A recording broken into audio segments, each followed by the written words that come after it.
Champions are made long before the lights come on. It begins on empty fields, in quiet weight rooms, in the stillness before the season. It's a mindset.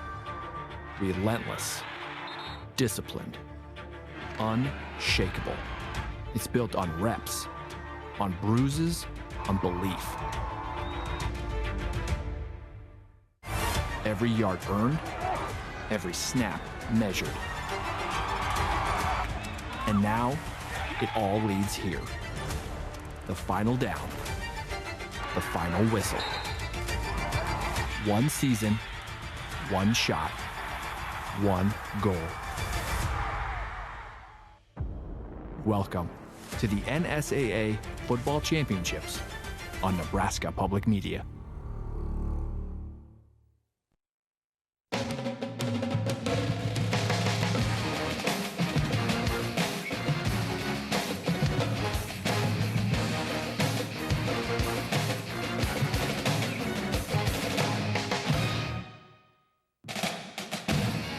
Nebraska Public Media Sports is Nebraska's home for championship sports. And tonight we're at Memorial Stadium in Lincoln for the 2025 NSAA State High School Football Championships. And we end day one in Class B with the Griffiths, the number 2 seed, taking on the top-seeded Waverly Vikings, who are undefeated at 12-0. And hello again, everyone, and welcome inside Memorial Stadium. Along with former Husker Damon Benning, I'm Larry Putney. Good to have you with us as we get set for the Class B state championship game. And if you made it through this bracket this year in Class B, you deserve to be here. Absolutely. The irony of the only seeds holding were in Class B, which you could make the case was the toughest of the bunch. And you already mentioned it, between Gretna East and Waverly, they have earned it. It was tough sledding all year long. Chance to talk about two great running backs. Let's start with Gretna East and Connor Sams. Yeah, he's so explosive. 2,000 yards, 9.1 a carry. He's a home run hitter anytime he gets it in his hands. And with the run action and the play action that they get from the quarterback spot, getting able to get vertical in the passing game, it starts and ends with Connor Sams' big playability carrying the football. And when you talk about the Waverly Vikings, you do talk about ground and pound, and that is Nathan Axman. Yeah, he embodies everything this football team is about. 4 quarters of nasty, tough, hard-nosed football, 1,800 yards, used to carrying the mail, but he's had a little bit of rest, if you will, according to his standards, battling a few injuries, getting healthy. And with Tepley's development at the quarterback spot, Axman's had a little bit of balance to help him out. Terrific night for football here at Memorial Stadium. Patrolling the sidelines throughout this Class B championship is Sean Callahan. Let's go down to Sean. Well, guys, you look at this matchup tonight, we've got 2 new faces that we haven't seen down here, Gretna East and Waverly, and you talk about them getting here. They took down the 2 giants, Omaha Skutt and Bennington, to get down in this game to Lincoln tonight. And you know, it's been quite a story to see the development and the growth of both these programs and the job both coaches have done to get down here in Lincoln tonight.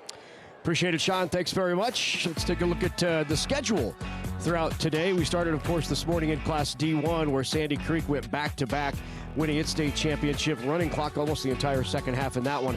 In D2, it was a score fest. In fact, the most points ever scored between 2 teams in a Class D2 state championship game, 131, as Why Not wins its first ever state championship. And then, of course, we wrap up in Class B. Tomorrow, we have the 2 C classes in Class C1, Sydney and Wahoo. That Wahoo team is looking tough. Yeah, they are loaded, really good up front. One of the best players in the state that not a lot of people talk about, or should I say enough people talk about, in Kit Brigham.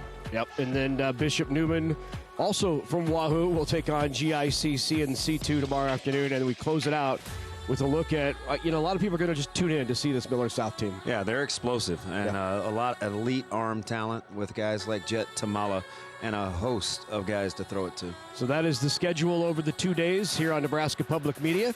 Let's take a look at Waverly and Gretna East. The Griffins, of course, just on the west side of 180. On the east side is Tiburon, a place that Damon likes to frequent. And then, of course, Waverly not too far from here. Here at Memorial Stadium, about a 20-minute drive here to get to the stadium for tonight's game. They'll have a great crowd on hand tonight. Waverly knocked off Seward in round 1, 30-24. And then, as Sean said, they beat the perennial power Bennington to make it here into these finals. Waverly beating Bennington 38-18. On the other side of the bracket, it was Gretna East with a win over Scott 42-21. So the two traditional powerhouses fall in the quarterfinals and the finals. And then a crosstown rivalry that is now going to become even more of a rivalry when you beat them in big moments like this. Absolutely. Battle-tested and ready to go. Gretna East knocked off Gretna. Time now for introductions. Let's go to Rich Broderson. Ladies and gentlemen, welcome to Memorial Stadium and the 2025 Nebraska School Activity Association Football Championship Finals. For tonight's contest in Class B between the Gretna East Griffiths and the Waverly Vikings. The NSAA is proud to recognize FMNE Insurance and all NSAA corporate partners for their outstanding support of NSAA activities, especially Nebraska Orthopedic Center, the NSAA's orthopedic and sports medicine partner for Lincoln Area Championships. Ready for the Teammates Mentoring starting lineup? Visit teammates.org to learn more about how you can help take one more student off the waiting list by becoming a mentor. And now, time for the player introductions. We begin with the Griffins of Gretna East.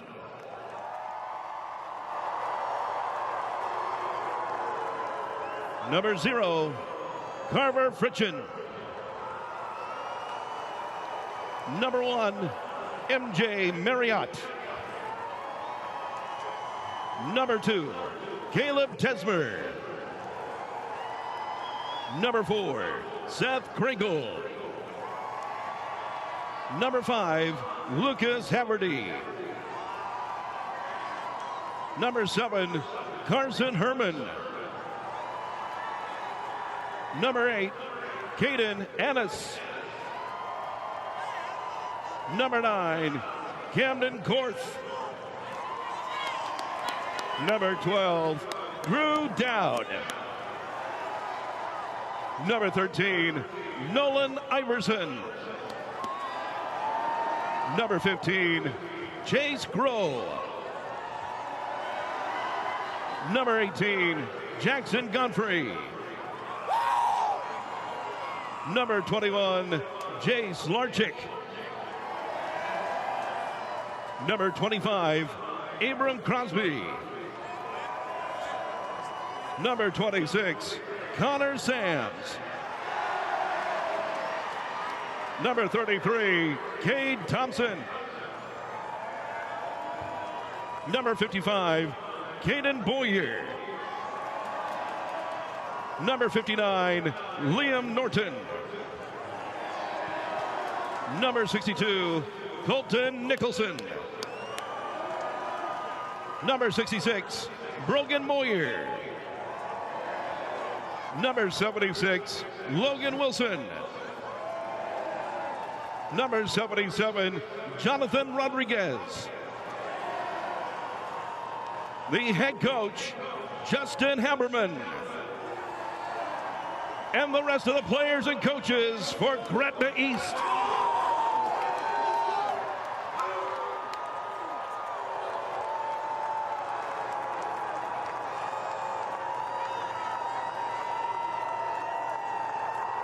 Just one loss on the season. They are 11-1. That only loss came early in the season at Bennington.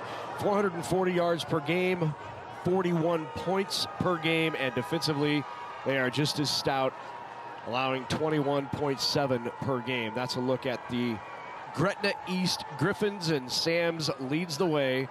He'll go over 2,100, maybe 2,200 yards rushing tonight. Let's go back to Rich. And now the player introductions for Waverly. Number 0, Gavin McMillan. Number 1, Zach Mickelhose.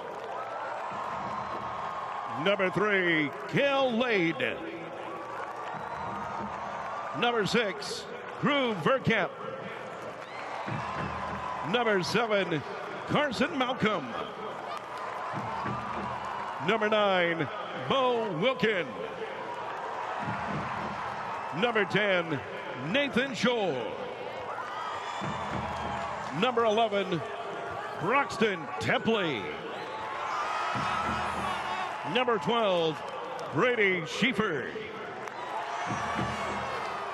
Number 24, Ray Martin. Number 27, Nathan Axman. Number 29, Braxton Badman. Number 50, Gavin Ruskamp. Number 53, Rylan Kretzky. Number 55, Sam Dakey. Number 56, Max Leininger. Number 62, Tate Fanning. Number 65, Tyson Heine. Number 67, Ethan Pospisil. Number 70, Holden Cruzy. Number 71, Chase Kaler. Number 78, Colt Fanning. The head coach, Reed Manstedt. And the rest of the players and coaches for Waverly.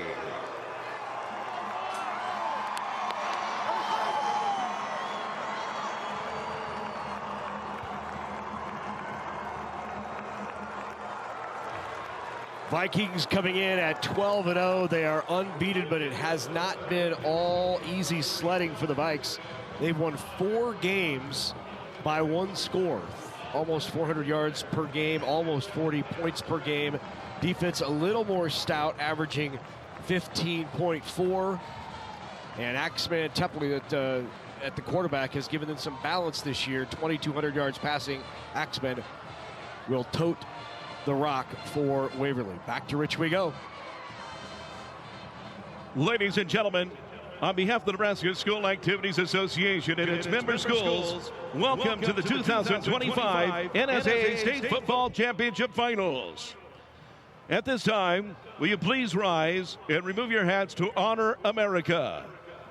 As the Lincoln Southwest High School Octet featuring Emily Bow, Joshua Carl, Inslee Hofschneider, Kyrus Jensen, Jeremiah Keel, Jasmine Lundquist, Evan Stelsler, and Avery Runstad, under the direction of vocal music director Samantha Costa, sings our national anthem.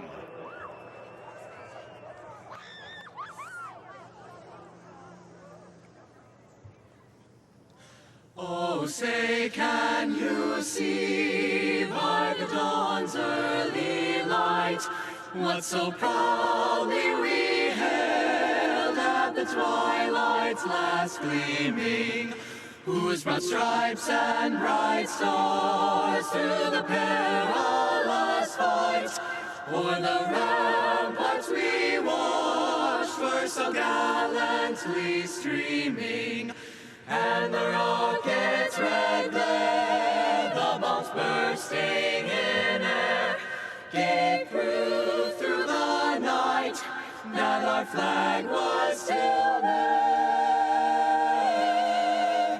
Oh, say, does that star-spangled banner yet wave o'er the land of the free and the home of the brave?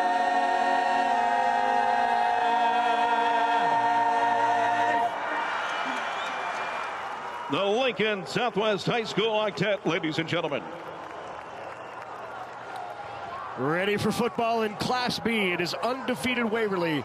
1 loss, Gretna East for the title. When we come back here in Lincoln, Griffiths and Vikings for the title.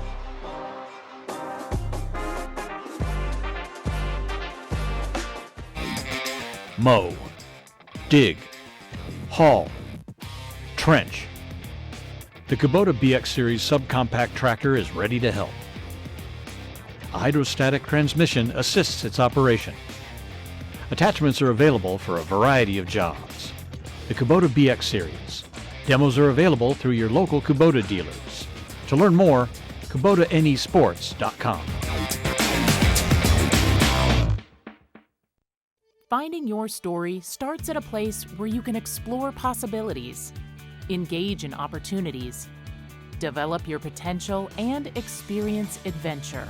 Chadron State College offers 51 undergraduate and 10 graduate programs with an average class size of 14 students and a mentoring program for new students. CSC will be with you on the journey to find your own story.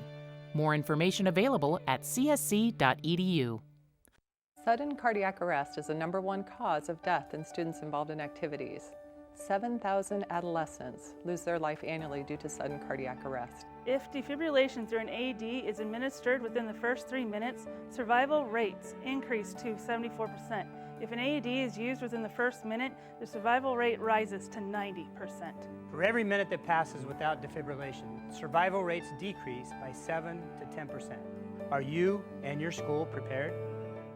Every herd, every flock, every farm. Nebraska soybeans are there. 97% of harvested soybeans are used for animal feed, delivering the protein, amino acids, vitamins, and minerals animals need. Nebraska farmers aren't just growing soybeans, they're helping feed animals, families, and communities. Nebraska soybeans, growing opportunity from the ground up. A little misty at Memorial Stadium tonight, 52 degrees, still a great night for football in early November between Gretna East and the Waverly Vikings. We're ready to get underway here in Lincoln. Class B title on the line. Officiating crew tonight: Alan Makovica, Larson Wilkinson, Patrick Clare, the line judge, and Rick Stromer is the red hat, along with Adam Smith, our back judge. There's Rick Stromer saying we're ready to go. That means we are ready to go. Kicking it deep will be Gavin Fowler for the Vikings. And back deep, Tesmer and MJ Marriott. You can feel it, can't you? Yeah, there's some excitement in the air for this one, there's no doubt. Waverly brought a contingent. That'll be taken from the 2-yard line. Look out past the 25. Great return by Caleb Tesmer for the Griffiths. Yeah, I think right away, I always try to,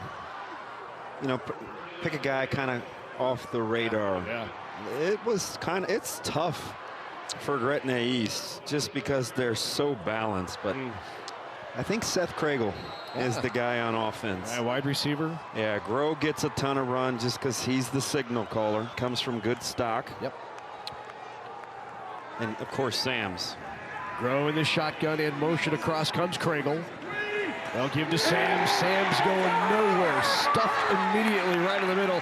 Big play by number 50, that linebacker, Gavin Ruskamp. Yeah, he's so good and so active. And I'll be curious to see early if Gretna East can match Waverly's physicality. You don't really see it on film until you feel it real time. It's the best way to have it. You feel it, right? It's a big, strong bunch. Yeah. Groh is thrown for 1,100 yards. He'll drop back to throw. Flat out of the backfield. 4 defenders right there, and he's going nowhere. Might have even lost a yard, and he did. Back to the 25-yard line. That's going to bring up 3rd down and long as the Vikings defense showing up early. That's number 56 on the tackle. Yeah, look, it's interesting, too, with Coach Manstedt's personality. It's very easy going, kind of happy-go-lucky, kind of a joke teller, but his team is so tough. Yeah. You can tell when it comes time to blow the whistle, he can flip the switch. Yeah. Tackle was made by Sam Dakey.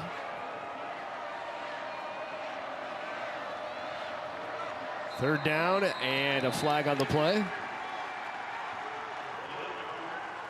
Too much time or motion, maybe too much time. It came from the back judge. Yeah, the matchup to watch defensively. He's kind of the underappreciated. Full start. Offense. Number 62. 5-yard penalty. 3rd down. The underappreciated player for Waverly, without question, is Gavin McMillan. He's about as good as it gets. He flies under the radar unless, if from anybody outside of the city of Waverly, the town of Waverly, unless you played him. Number 0 is the real deal.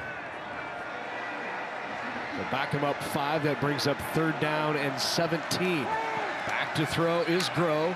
Looks out of the flat, nobody there. Scrambles to his right, has some room. Groh's going to get a few, but not nearly enough. And it's going to be a 3 and out for the Griffins on their first possession.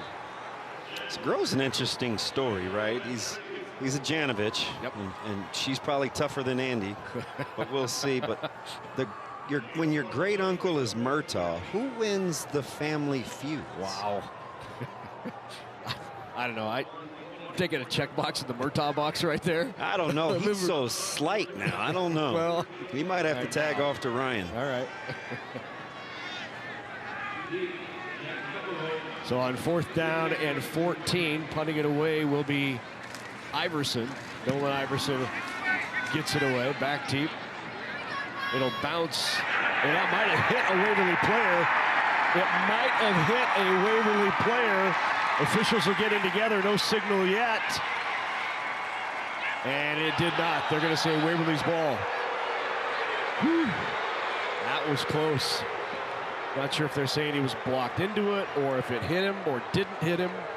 Either way, Vikings have the ball. Student section is thrilled for Gretna East. Now you're going to see Waverly's patience here on offense. Yeah, it's touched by Gretna East. That's a good call. Yep. Hit the heel of the Gretna East player first. Really active defense for the Griffiths. So the first possession of the game for the Vikings. Broxton Tepley in the shotgun to his right.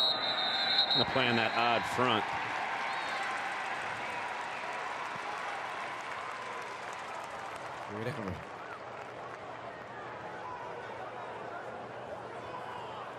I don't know if that's going to be worth looking at. Wind the clock. He's looking at Coach Haberman. He's talking to his sideline official. All right, not sure what that was about, but we got to figure it out. Well, he's intense. You don't have to worry about that. He barks. So Tepley from the gun. Give will be to Axman. Axman's going to be piled up as well from the backside. Nice play by the one they got, LP. Oh, it came out loose. Godfrey got it.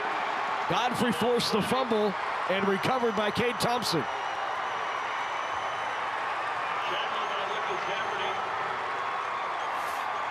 That play was a little disjointed to begin with, and that's what Gretna East is going to do. They get a ton of helmets to the ball. Godfrey's a heck of a player, too. They kind of let him run and hit. He and Haverty, boy, they wreak havoc inside at that linebacker spot. 79 tackles on the year. That's his 6th tackle for a loss. Forces the fumble.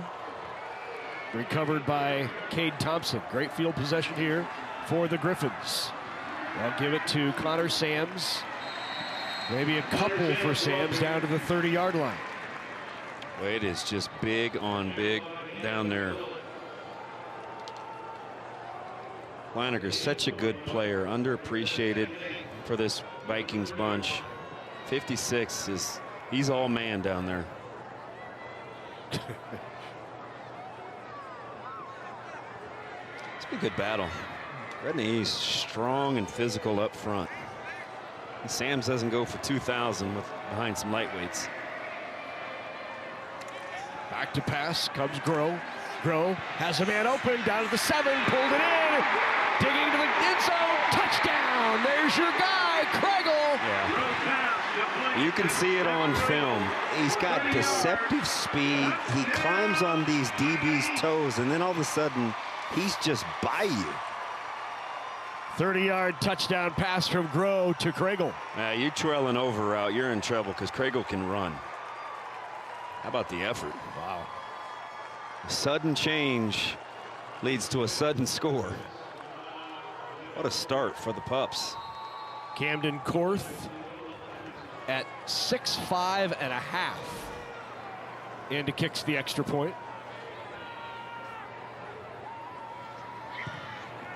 pounds that straight through. It is good. And the Griffins have struck first here in this Class B title game. 30-yard touchdown strike. Groh finds Kregel. And Gretna East with the lead. You are a maverick. You stand ready to change the world. You are an innovator with bold ideas and a vision for the future. You are determined to turn your dreams into reality. You are a leader, committed to making a difference. With Omaha as your campus, you're at the center of it all. Here at UNO, you dare to dream, to innovate, to lead, to shape a brighter future. You are a maverick.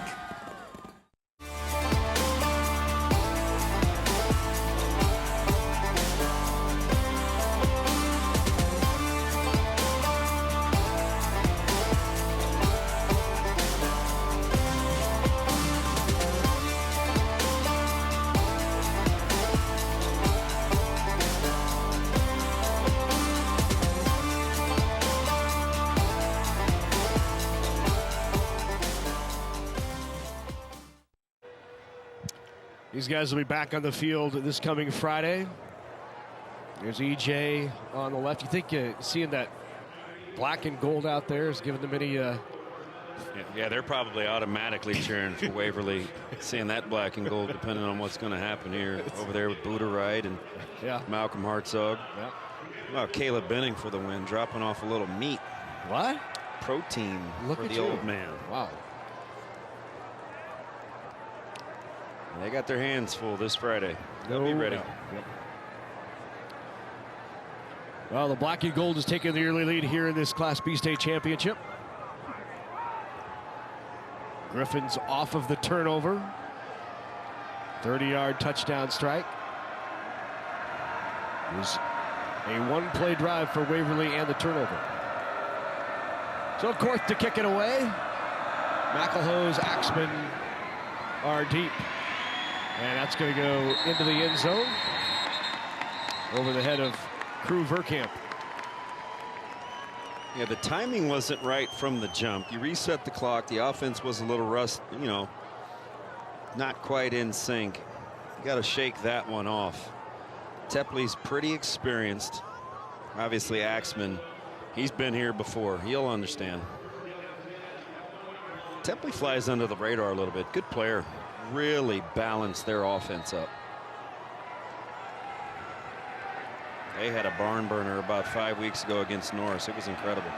So from the 20, the give again is to Axman. Axman right up the middle. Gain of about 3 brings up 2nd down and 7. Look at the Vikings offense. Axman. Yeah, Gavin McMillan will be the guy outside of Axman that should get your attention, but it starts with these guys up front. Fannings are twins, Pospisil, Cruzy, and Heine up front. There is Axman getting loose. Out to the 36-yard line. That's enough for a 1st down. Yeah, just a student body right. They just come at you in droves. Gretna plays inside. That odd front, those studs and Vipers, those ends, they've got to own B gap. This will be a good test for them tonight. They'll see a steady diet of perimeter run game. Tepley with the empty set. 3 receivers at the top, 2 at the bottom. On 1st down and 10. Bubble screen out to the left. Stiff arm by Axman. Nice game. They saw that on film. Gretna East plays a little man-to-man out there. They've got 3 for 3. They're playing man-free. Here's a look at the Griffins defense. I really like Nicholson. Active, plays hard.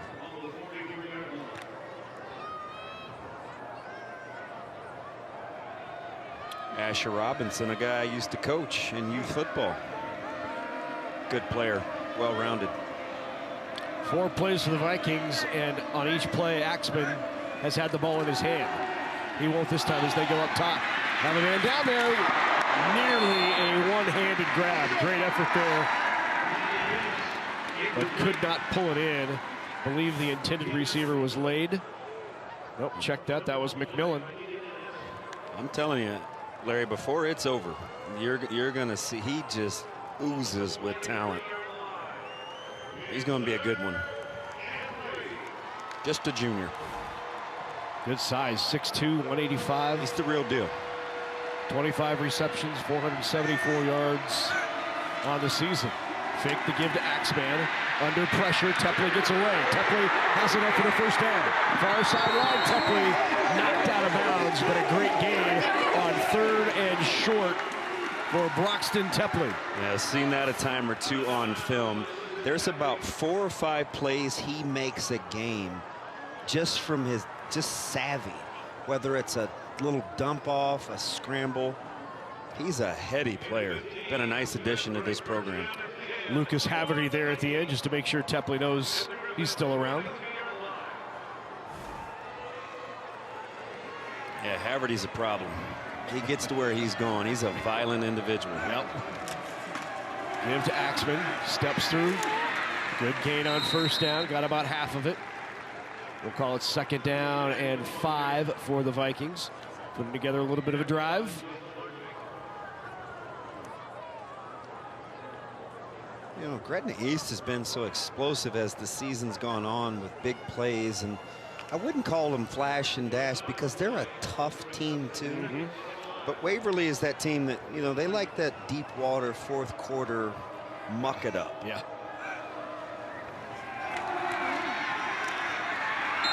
Off the edge, Godfrey with the tackle. You're going to say his name a lot. He's long, he's athletic, he uses his levers well. He keeps people away. He keeps people away from his body too. He understands how to use his length. Great speed off the edge too. He was there in a hurry. And it's a long body to try to play pullers. He'll get every opportunity tonight with this counter game. So another 3rd down on the drive for the Vikings. 3rd and 3. Power set, give to Axman, steps through, tries to go to his right, breaks a tackle, leans forward for another Vikings first down. You know, that game I was alluding to about 4 or 5 weeks ago against Norris, Tepley threw for about 380, and Axman ran for another 260. I mean, that's balance. One of the more entertaining high school games I had watched. Look at Axman. He's going to keep coming. Watch play action here. 1st down and 10. Nope, toss left. There's Axman. He's got room out there. A couple of blockers as well. Has the edge, and Axman with another 1st down. A gain of about 14 yards on the carry for Nathan Axman.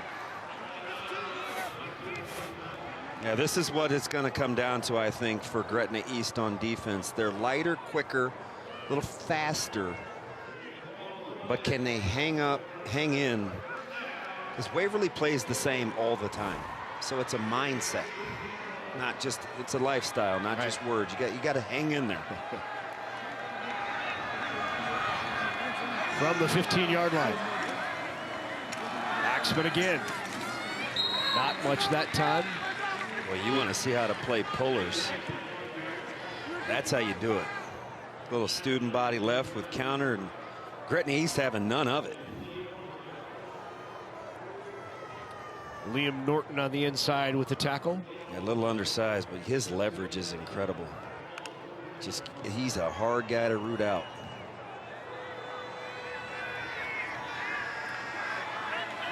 Second down and 9. Axman in the Wildcat. He's going to be brought down. Nothing there. Little gap shooter there by number 23, Will Humphrey. That's the quickness that I talked about. They can stunt and move on the fly. They're stationary, obviously advantage Waverly, but look at the quickness. Twitchy. Yeah. This is not where Waverly enjoys being. Obviously, 3rd and 14 is not good for anybody, but in particular this offense that's predicated on staying on schedule. Find 0 if you're Gretna East. He can win one-on-one.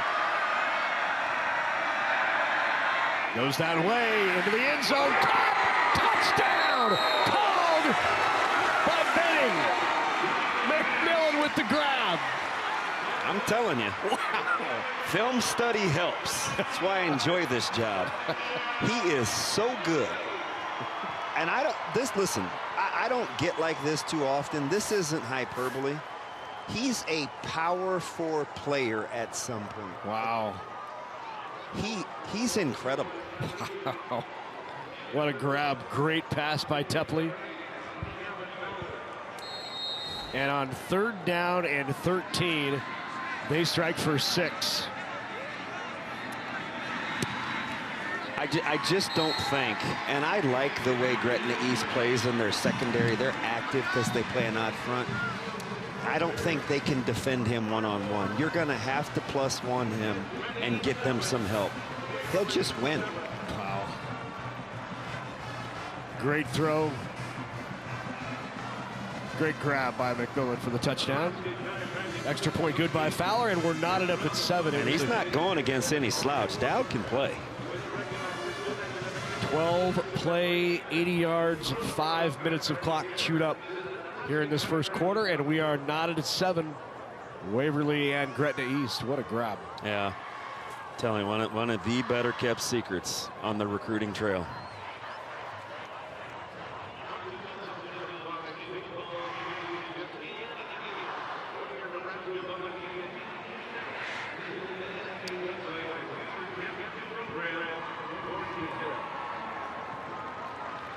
I'm 2 for 2 right now in this one. Pretty impressive. Trending well for the day. Yeah.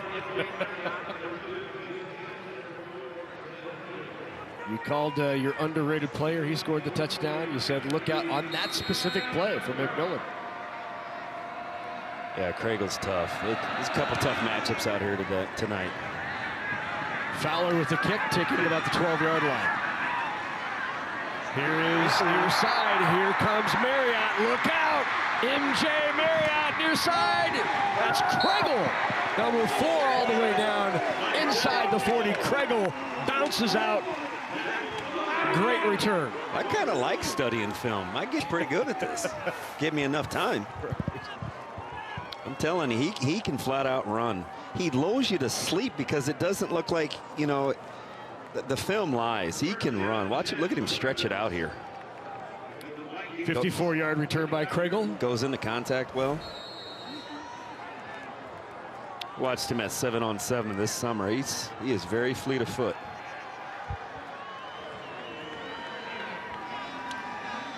Griffiths offense back out there with Groh taking a snap. Not much there for Connor Sams. Maybe a couple. Brings up 2nd down. So the interesting thing with Sams is he's a long strider, right? He's a sprinter, but he's going to have to keep Waverly honest with some inside run game.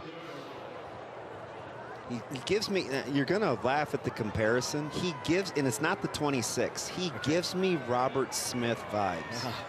Higher knees. Long strider. There's Groh following him into the hole. Groh not much there. Couple of yards. It'll bring up 3rd down and 5 for the Griffins. I'll be curious to see what they want to do offensively as the night wears on. Is it to throw to set up the run, or will they be patient with the run game? It's going to be tough sledding, I think, from tackle to tackle. But Sams is too good to get away from too early. He needs his touches.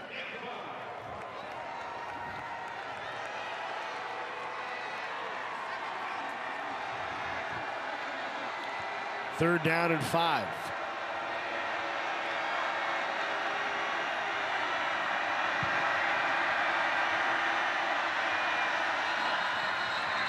Flag on the play. Delay of game. See what Ashton Genty's done with his stance? Dead ball. Delay game. Offense. 5-yard penalty. 3rd down. He's changed the way running backs line up. I mean, everybody is upright. We used to make fun of Amon Green for doing it. He was extremely upright. Yeah. LP and those guys, hey, get in a stance. And AG's like, yeah, I got this. Now it's fashionable to be lock-legged. I thought you were saying Genty changed his No, approach. he's changed the way these way guys get in their stance. Look at Sam's. I got you now. On third down, toss outside to Sams. Good tackle by Ruskamp, the middle linebacker. That's going to bring up fourth down. They're going to call his name about 12 more times tonight. You know, they keep him covered up. They cover up the guards. And he's a runner hitter. He understands what's happening in front of him. You know, coaches will say, hey, we got to get to second level. And your offensive lineman will say, Coach, he's faster than I am. They're going to go for it here in Waverly territory. Makes sense from the 38-yard line. Fourth down and 9. Dropping the pass. He's going to step up into the pocket. Throw downfield. Tipped away, incomplete. Knocked away by McMillan. And the Griffins turn it over on downs. Well, he's fortunate to get that back, as I guess you don't mind dropping the pick, but given the fact that McMillan can run in the open field, look at this real estate he has. Or do you just as soon take the ball on the 38-yard line? He'll turn that thing into a foot race in a hurry. Yeah, McMillan wanted it for sure, but either way, you got the ball at the 38. Tie ball game. Third possession here now for the Vikings.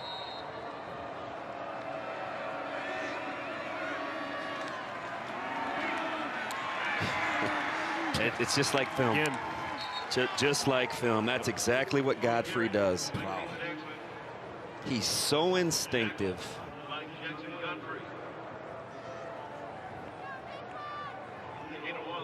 Doesn't look like much, does he? Kind of a tall drink of water, built closer to a drinking straw than a fire hydrant.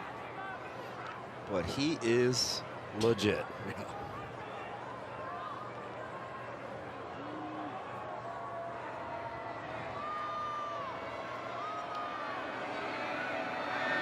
Second down and 9.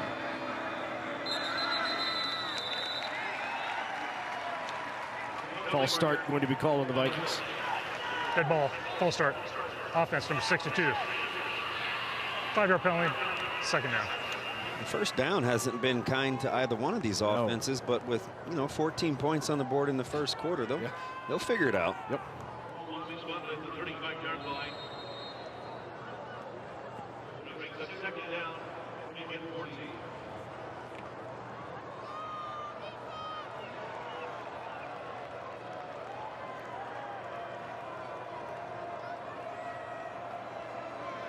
Second down, 14.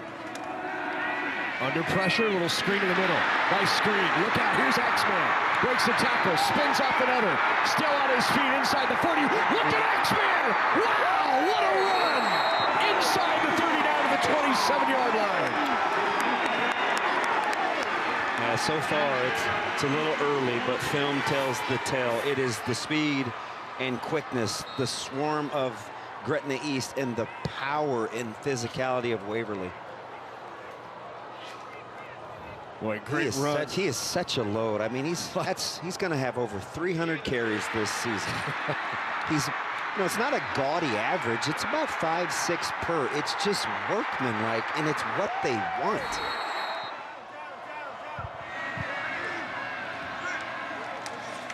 Take the give, throw it out of the flat to Malcolm. Malcolm dodges one tackle, tries to stay on his feet, and he is dropped for a loss. That is the last play of the quarter. Really good job of Marriott winning his one-on-one. I mean, it is 2 for 2 out there. Yeah. You better win. MJ had no problems. He said, I got you, coach.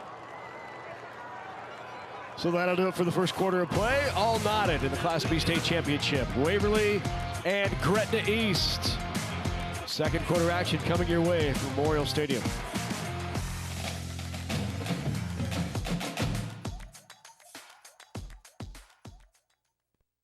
Did you know that the #1 reason officials quit is because of verbal abuse from parents and fans? We are losing officials, and we need everyone to respect the ref. Judges help students to find their voice and become lifelong supporters of the arts. Without these individuals, NSAA activities would not be possible. I cannot participate in the activities that I love without these officials and judges. So please let the players play, let the coaches coach, let the officials officiate, and let the judges judge. The University of Nebraska at Kearney, we bring the power of the herd. Among every court, field, stadium, and arena, you'll find strength, determination, and heart. United by our love of the game and commitment to the Loper spirit, we cheer for the blue and gold. We're more than athletes. We're leaders, scholars, and champions. When you run with the Lopers, that's when you'll feel the power of the herd. Learn more at unk.edu. The 2025 NSAA High School State Football Championships on Nebraska Public Media are brought to you in part by Nebraska Soybean Board, Education Quest Foundation, Nebraska Public Power District, Nebraska Kubota Dealers, Aurora Cooperative, Constellation Energy, and viewers like you who donate to Nebraska Public Media. Thank you.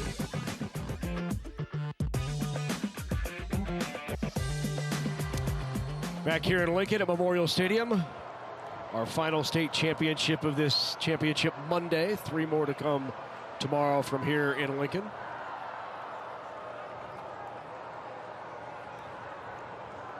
Second quarter action, all knotted at 7 between Waverly and Gretna East. Second down, we'll call it 9. How much man-to-man Gretna East plays. Yeah. Darren need to throw it out there. Yep. Just a little man-free right here. Tepley with the toss outside, cut back in by Axman. Steps through one tackle, leans forward inside the 20. Good gain on second down. Going to bring up third and short. Down to the field to Sean Callahan. Guys, as we watch Broxton Tepley here for Waverly leading the offense, we talk a lot about transfers in Class A. Well, Tepley was easily the most high-profile transfer in Class B. The last 2 years as a freshman and a sophomore, he was the varsity starting quarterback at Class A Lincoln Southwest, played for his dad there as the offensive coordinator, CJ. Transferred to Waverly this offseason. In a lot of ways, he's been the missing piece for Reed Manstead to give his offense kind of that operator under center. Give to the up back, leaning forward. And a first down for the Vikings, carried by Ruskamp. Hey, you see the versatility in their ground game? They've gone toss, they've gone counter. Yeah. They show you veer, then dive. It's just a lot to handle, but the good thing is with Gretna East playing an odd front, you can be multiple with how you move. First down and 10. Give him McMillan. McMillan steps through a tackle. Touchdown, Gavin McMillan. Sometimes film is misleading, but it certainly will tell you the truth. He's the real deal. I don't care what class he's playing in. Look at this.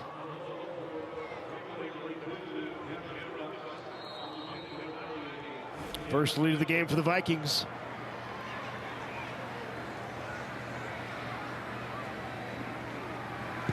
Fowler with the extra point try. It is good. They show you split zone just to show off because they can out of a full house backfield. Little Maryland eye. You send one back one way, you lead with the other. Down, down kick. That is just power.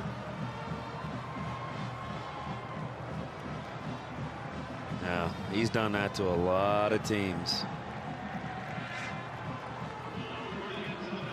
Some people here asking me if you want to provide the lottery numbers for Saturday. I just watch. When Huddle makes the quad box on a weekend, I'm studying. And it made the quad box. That's great. You can do Huddle in a quad box? Well, I'm legit. Well, or are you just making that up? I had to put it in front so I could see everything at once. It became the quad box. Yes. It was a fake quad box. I love it. Exactly. Good stuff. The only guy I felt like was ready to not have as many conversations as Coach Allen, but he's all business anyway from St. Mary's. That's so true. Yep.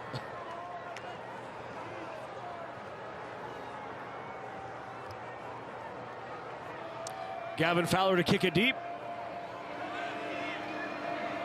Kriegel, Marriott, and Tesmer for the Griffins. End over end. That'll be taken right at the 1 by Kriegel. Kriegel on the far side. Still on his feet. Driven backwards, but he gets it back out to about the 23-yard line. Good return for Seth Kriegel. See how effortlessly he can get across the field? He doesn't look fast, but he gains a ton of ground in a hurry. Great night tonight here at Memorial Stadium. These high school championships have moved Big Red wrap-up for this week only. So tune in Wednesday at 7 p.m. Central for a look back at Penn State with guest Steve Sipple. As always, you'll get game analysis, previews for the Iowa matchup, and more. Tune in 7 p.m. Wednesday on Nebraska Public Media for Big Red wrap-up. Steven Sipple, you know. Gotta be careful. Under pressure. And right in the face of Groh. Good pressure by the Vikings. That was Wilkin right in his face. Again, early in the second quarter, so clearly plenty of game left, but emotionally, the way that Waverly can wear on its opponents and likes to take games deep into the fourth quarter, you have to at least move the sticks here a little bit if you're Gretna East for a couple of first downs to try to tilt the field.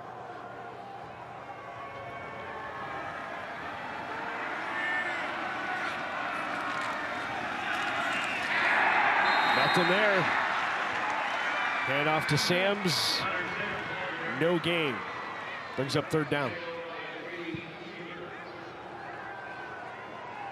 I just wanted to shout out Coach Manstead for having the best huddle tape on the planet. All 22 end zone version. Really? I mean, shout out those guys. That's impressive. Brady Schieffer with the last tackle.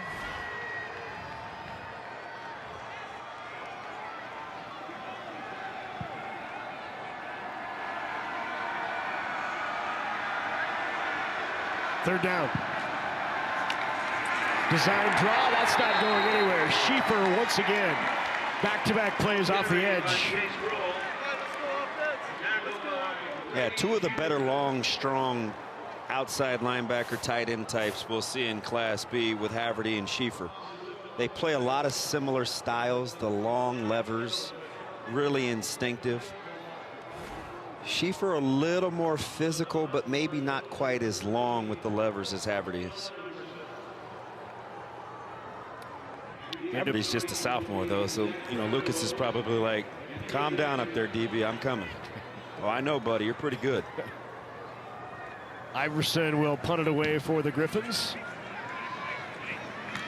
Taken at the 44-yard line by Meckelhose. Meckelhose far side. Good return for Zach Meckelhose. That was kind of the concern with the short field without being able to move the sticks. Now you got to bow your neck here a little bit. Yep. Waverly a lot of times will like to take a shot play for them, which means working McMillan one-on-one. Or they like the screen game here to Axman as well. Coach Haberman over there imploring his team with some toughness. You got to hang in there. Third season for Haberman. 20-12 the record. 20 years at Westside. Coached both of his boys at Westside. And they could play. Yeah. Both of them. Going to take a shot. Look out! Touchdown! Damon Bidding is on fire. Shear with the touchdown. And a flag on the play. We'll see what it is. Probably excessive celebration or a late hit over the late hitting the quarterback. 43-yard touchdown strike. They're walking it back, maybe. Yeah, it is back here where it might be a hold.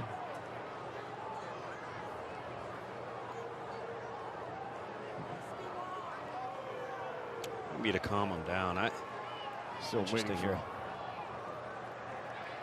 That's a touchdown, though. What was the extracurricular? It's way back, flag back at the 50, though. I thought it was a late hit.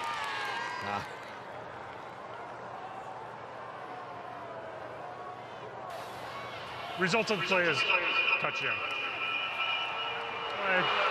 Unsportsmanlike conduct. Taunting, number 11, offense. It was one of the two. My lottery numbers are still in play. I saw both. Boy, this is exactly what they like to do. Winning one-on-one. The next chess piece to move is, does Gretna East continue to want to play man-to-man? It's kind of who they are. It's what they do on the numbers, but I don't know. Waverly sees some things that they like, and Tepley can spin it. Smelled a shot play coming.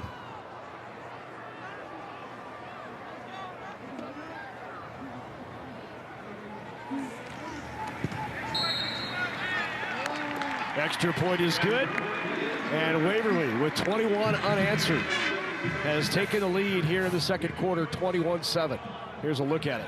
Took a shot afterwards. He didn't like it, and here he goes. And then let him know. Well, he's pretty fiery. He is a spirited competitor. He'll give you a few first downs, a couple of fist bumps in the old chest. We've seen some interesting demeanors, haven't we, from the quarterbacks? But we've seen great quarterback play all day. We have.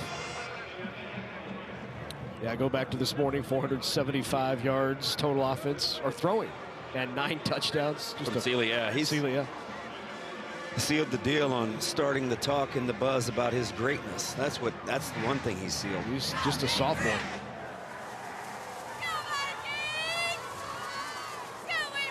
Pretty good answer from the Vikings.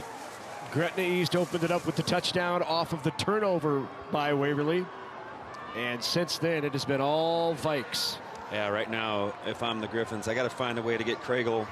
Maybe he can get something busy. He's got a good opportunity with the unsportsmanlike assessed on the kickoff.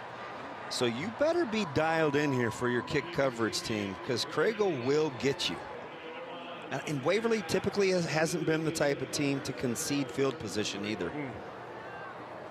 Craigle may make you change your mind.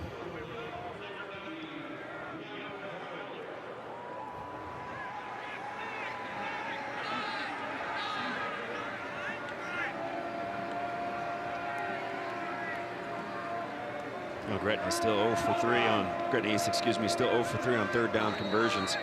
Waverly 4 for 4. Got to extend possessions. Fowler to kick it away. It's going to be taken by Marriott at about the 21. Marriott on the far side. Marriott driven to the ground.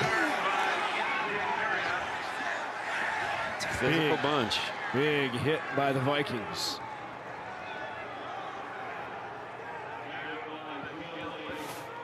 Good tackle there by Lade. A lot of times they won't let you get away with this. That is true. Yeah, we've seen that a couple of times today with the hip slams. Got to wake your breathing mechanism up though once that spine hits the turf. All right, let's see if the Griffiths can answer here. First down and 10 from their 40. Rowe hands it off. Near side, here comes Sams. Connor Sams. Spins and hits hard, about the 49. Good gain on first down of 9. You're kind of riding with me with the running style. He's not a tackle-to-tackle guy, but you let him hit the perimeter, and you can see the stride kind of open up.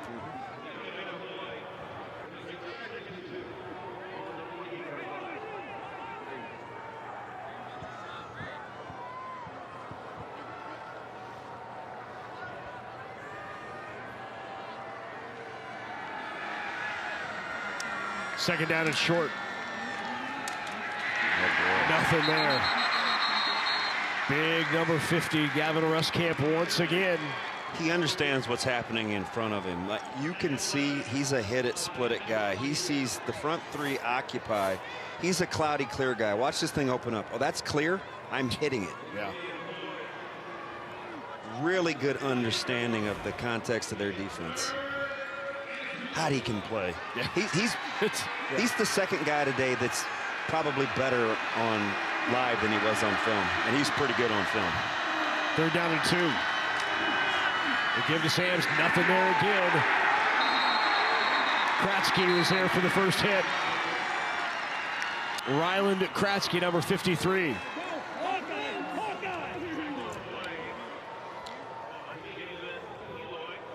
Yeah, that guard, center guard is just, not really how they want to play. He tries to cut it back early. Just stout at the point of attack. Followed in there by 58 right there after the hit by Kratzke.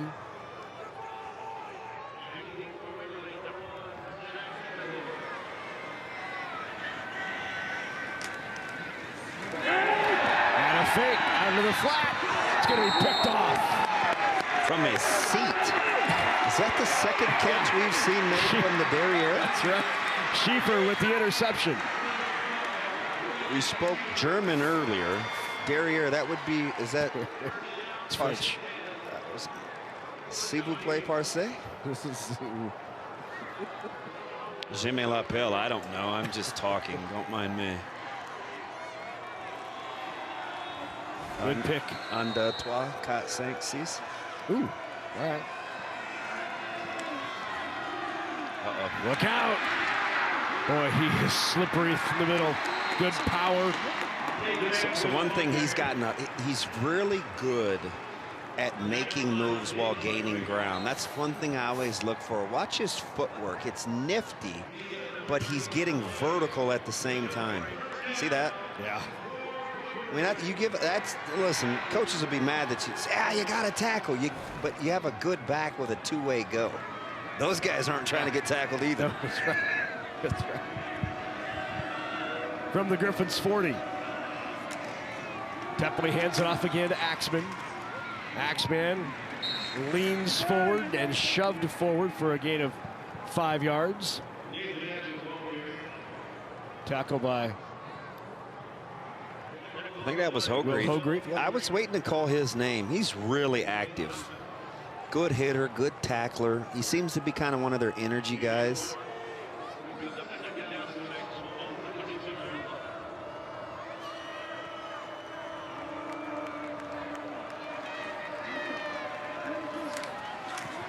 Toss to Axman. He has room.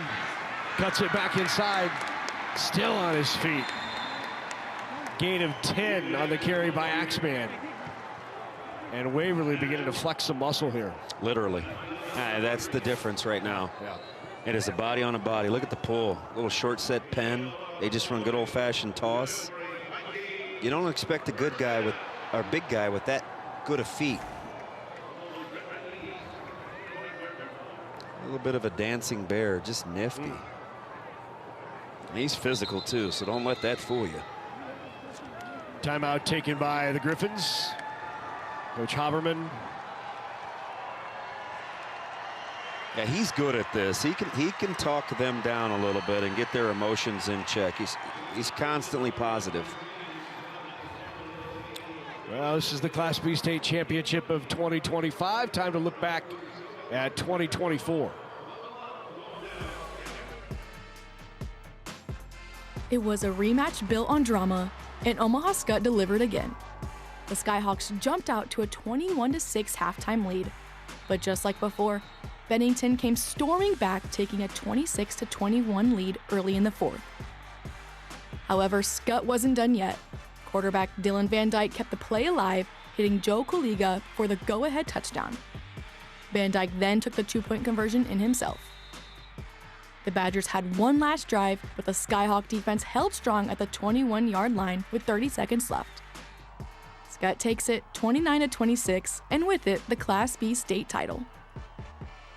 A little bit of a changing of the guard here in Class B as both of those teams knocked off for the quarterfinals and the semifinals by these two teams playing in the title. Gretna East and Waverly. Give to Axman again. Axman. Boy, just at the point of attack, Waverly controlling it right now. That's a gain of 7 just following his blockers. Yeah, look what's happening on the perimeter, too. They're winning on the edges. The lighter, quicker DBs, they've got their hands full with the strength and power on the perimeter.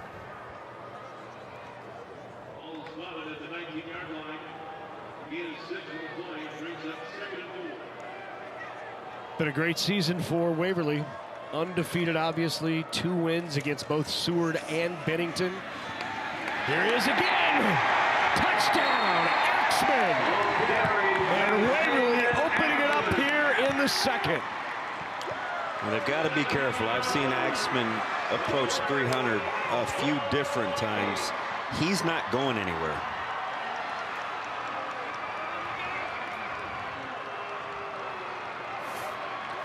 "16 carries, 100 yards already for Nathan Axman.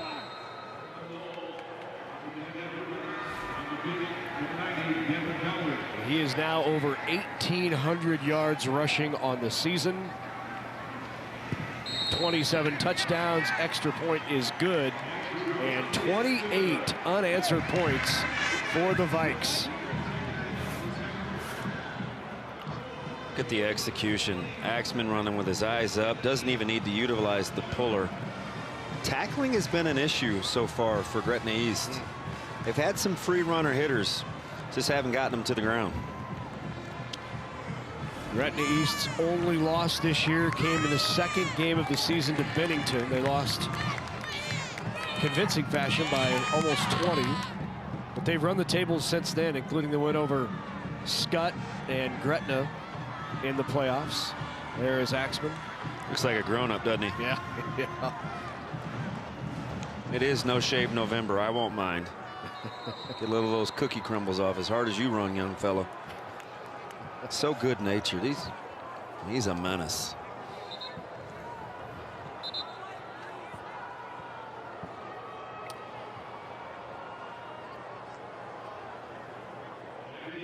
Well, for the 4th time in this first half, Gavin Fowler gets set to kick it away. 134 yards on the ground, 107 through the air, for a total of 241 yards for Waverly to Gretna East's 47. And this is an explosive Gretna East offense. This isn't me and you out there. Well, it's not me out there. I don't know. You may score. Very nice of you to say, but I think we both know better than that.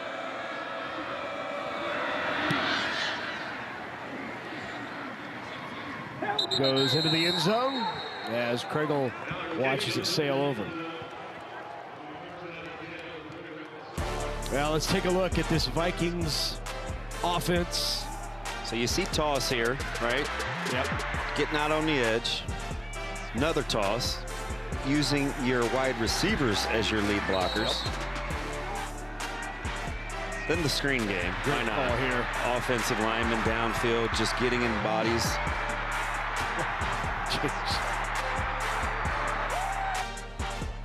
And then here's power. Washington Redskins would be proud. Just counter Trey. Makes play underway and buried in the backfield is Groh. Hit by Sam Dakey. Also in there is Tyson Heine on the play. Number 65, Tyson Heine.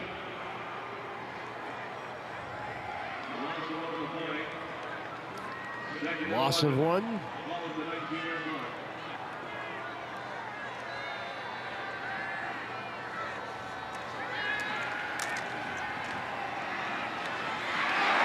Right through the hands.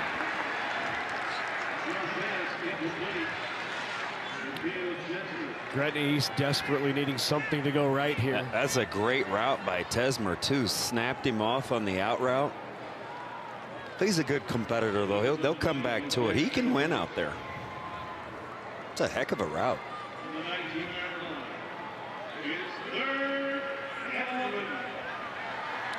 Danger time. 3rd down and long. 3:41 remaining. And on the reverse. Give the other way. Some room out in front. Look out. There goes Sams. Connor Sams cuts it back. Finally dropped down. Big play. Sams on the reverse all the way inside the 30, down to the 28-yard line on the carry by Connor Sams. We're nowhere near Staten Island. But the Statue of Liberty in Lincoln? Is that what it was? Yeah.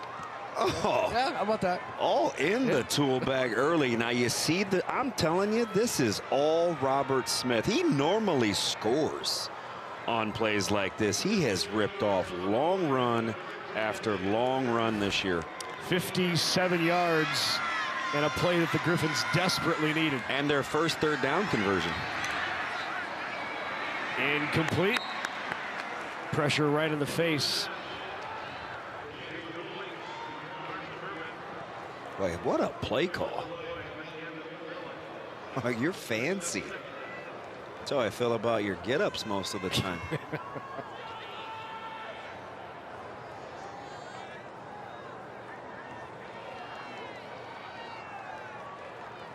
Leininger right in the face of Chase Grow.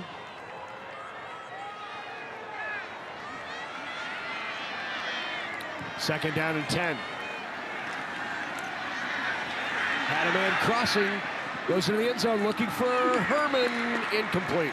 Oh, he's going to be kicking himself. He had Craigle wide open. On the cross, yep.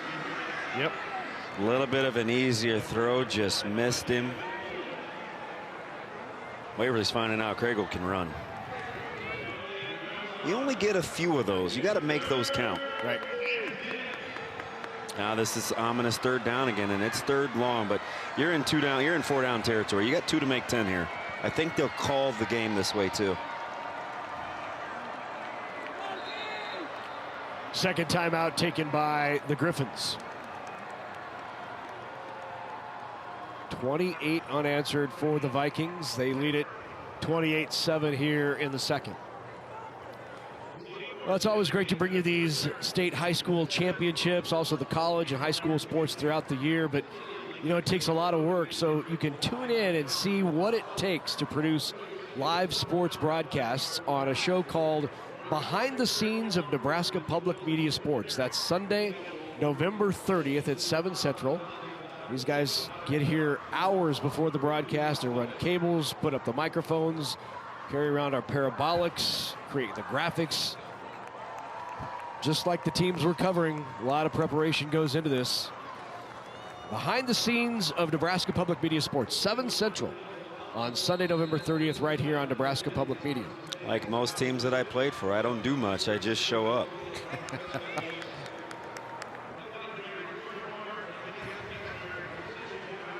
We know better than that, Damon. You did your homework here. That's been pretty obvious. Well, this I like. That whole playing thing, I don't know. All right, third down and 10. Motion across. Fake the give to Sams. Back to throw. Tried the wheel route. It's not there. Under pressure. Dumps it out of the backfield. An opportunity here. Breaks a tackle.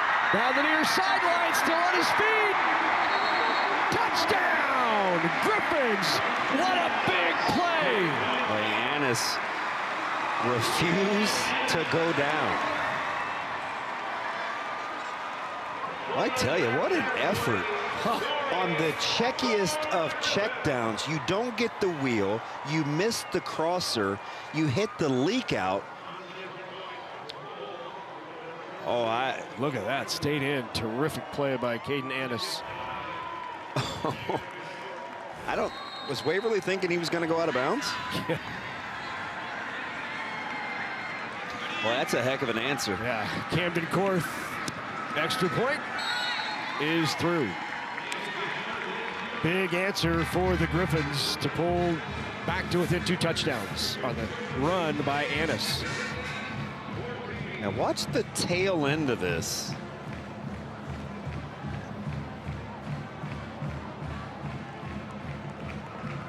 Oh, yeah. Yeah, I'm trying to figure out what Badman saw. Must have thought he was going out. Or and didn't want to be bad, right? Yep. Like, I think he thought he was going out of bounds, didn't want the late hit. Yep. You'll want that one back, but it's 28-14 and game back on. 6-play drive.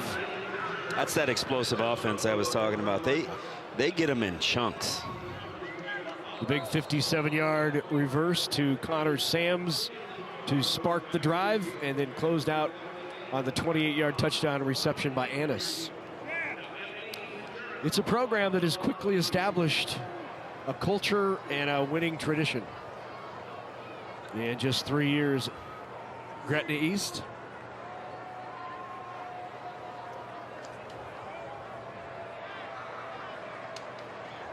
Yeah, it's amazing how with some of these new schools and subdivisions, how quickly they can have success. Yeah.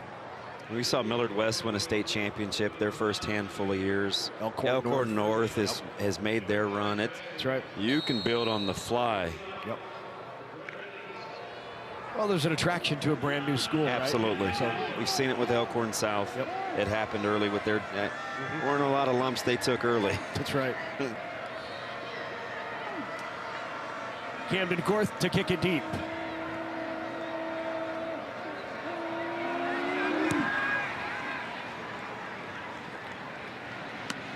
Taken right at the goal line. Brought back by Badman. Badman is pounded at about the 13-yard line. He's going nowhere on the return. Yeah, Asher Robinson, really good player, versatile. Playing as just a sophomore. Look at him, he could always do this. He started out, Larry, as an interior lineman, a nose, if you will. Really? He came back as an 8th grader and he had abs. Yeah, we may have to move you, put you in a 2-point. Coming up at half, Ryan Nilsson interview, and we'll have highlights and statistics. Look out! Good goal! Here's Axman, far side. They got an angle on him. He's not going out of bounds. Still on his feet inside the 25-yard line. Did not take long for the Vikes to strike. Axman. And a penalty all the way back at the 27-yard line. Oh my. It would be, if stands, a 61-yarder, but it's not going to stand. Earning flag. Holding. Offense number 67. 10-yard penalty from the spot foul. Remains first down. You know the thing about Axman? Yeah.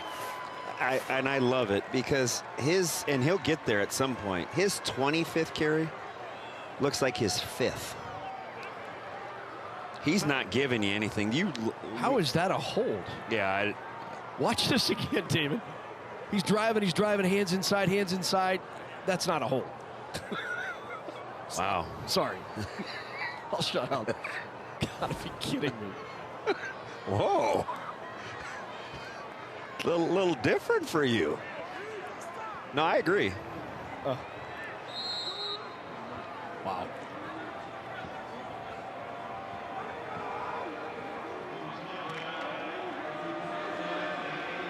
Boy, that's a tough call. Yep. The crowd doesn't enjoy it either. All right, so first down and 8. Yeah, spot foul. Yep. Tossed outside. Axman hit hard on the edge. Nice play. Hogreef again.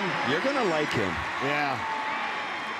Took him a little bit to get going, but the last 2 series, he's had his presence felt. Listen here. You don't see that a ton. Yeah. Not on Axman. But Hogreef will smack you. Great tackle by Hogreef. Good form, grab skin, drive for 5. Snap it again. Well, how big was that holding call? I'm telling you, he's their energy guy. He flashes, he pops on film.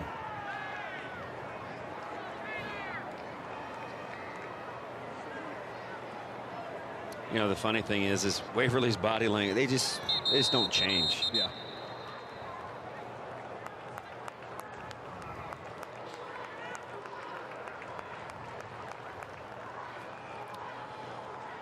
Well, 3 state championships decided today. This is the 3rd of the day, and we have more coming up for you tomorrow. In action from here at Memorial Stadium, classes C1, C2, and tomorrow night we wrap it up in Class A. All 3 of those classes take Tom Osborne Field tomorrow. Action will begin tomorrow morning at 10 a.m. on Nebraska Public Media and live on YouTube. Good to be able to bring these state championships to you across the state and across the globe. Are you going to function okay without your afternoon nap? I took one today.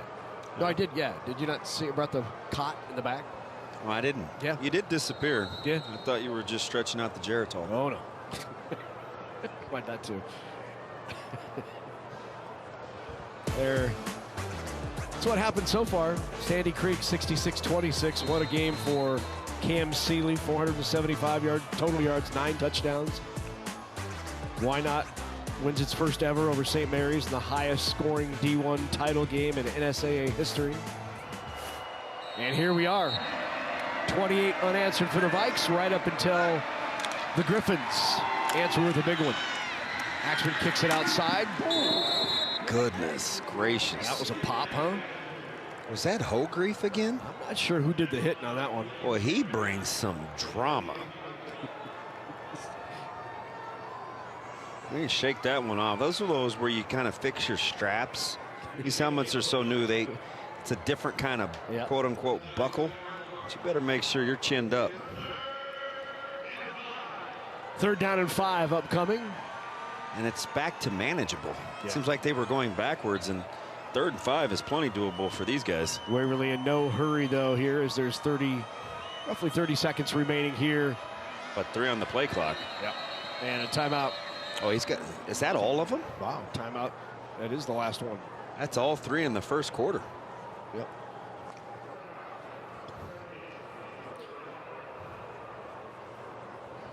Take a look at Coach Kelsey. 3rd timeout taken by the Griffins. 28-14, Waverly on top.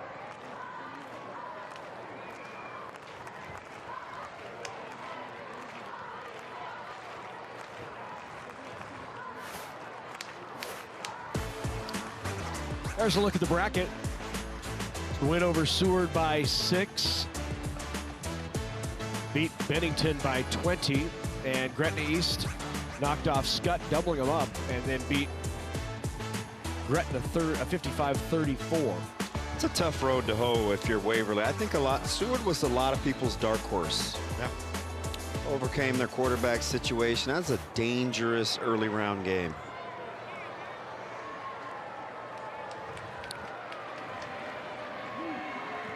Here on 3rd and 5. Looks like we're going to take an E. They can't stop it again. And that's going to do it for the first half.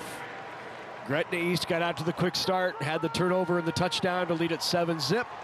And then here came the Vikes, 28 unanswered before Gretna, with 2 big plays, put another touchdown on the board right before halftime. Conversation happening right before the half. Go down to the field to Sean Callahan. Guys, where the Waverly head coach Reed Mann said, Coach, you had to love how your team responded after they jumped up 7-0 to go 28 unanswered points. Oh, without a doubt, to have something bad happen right out the gate, that's definitely not how we drew it up. But proud of the way the boys responded.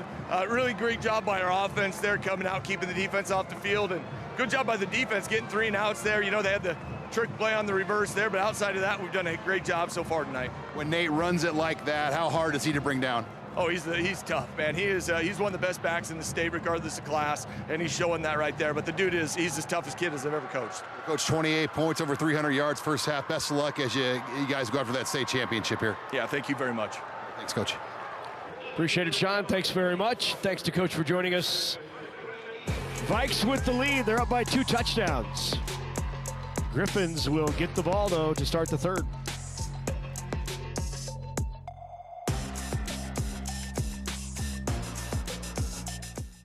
In Nebraska, soybeans don't just grow, they go.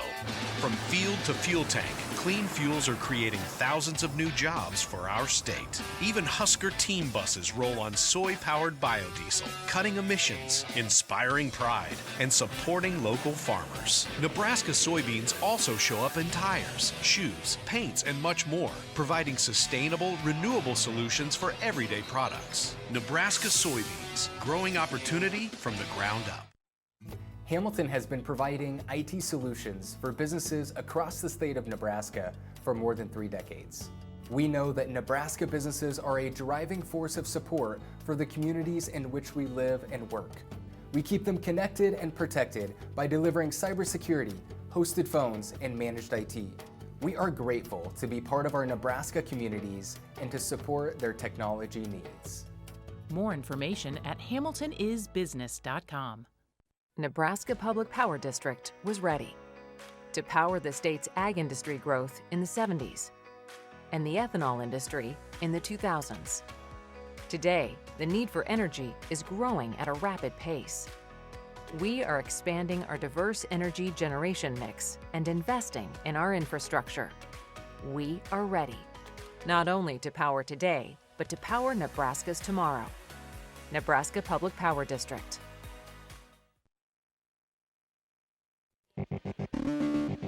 The 2025 NSAA High School State Football Championships on Nebraska Public Media are brought to you in part by Nebraska Soybean Board, Education Quest Foundation, Nebraska Public Power District, Nebraska Kubota Dealers, Aurora Cooperative, Constellation Energy, and viewers like you who donate to Nebraska Public Media. Thank you.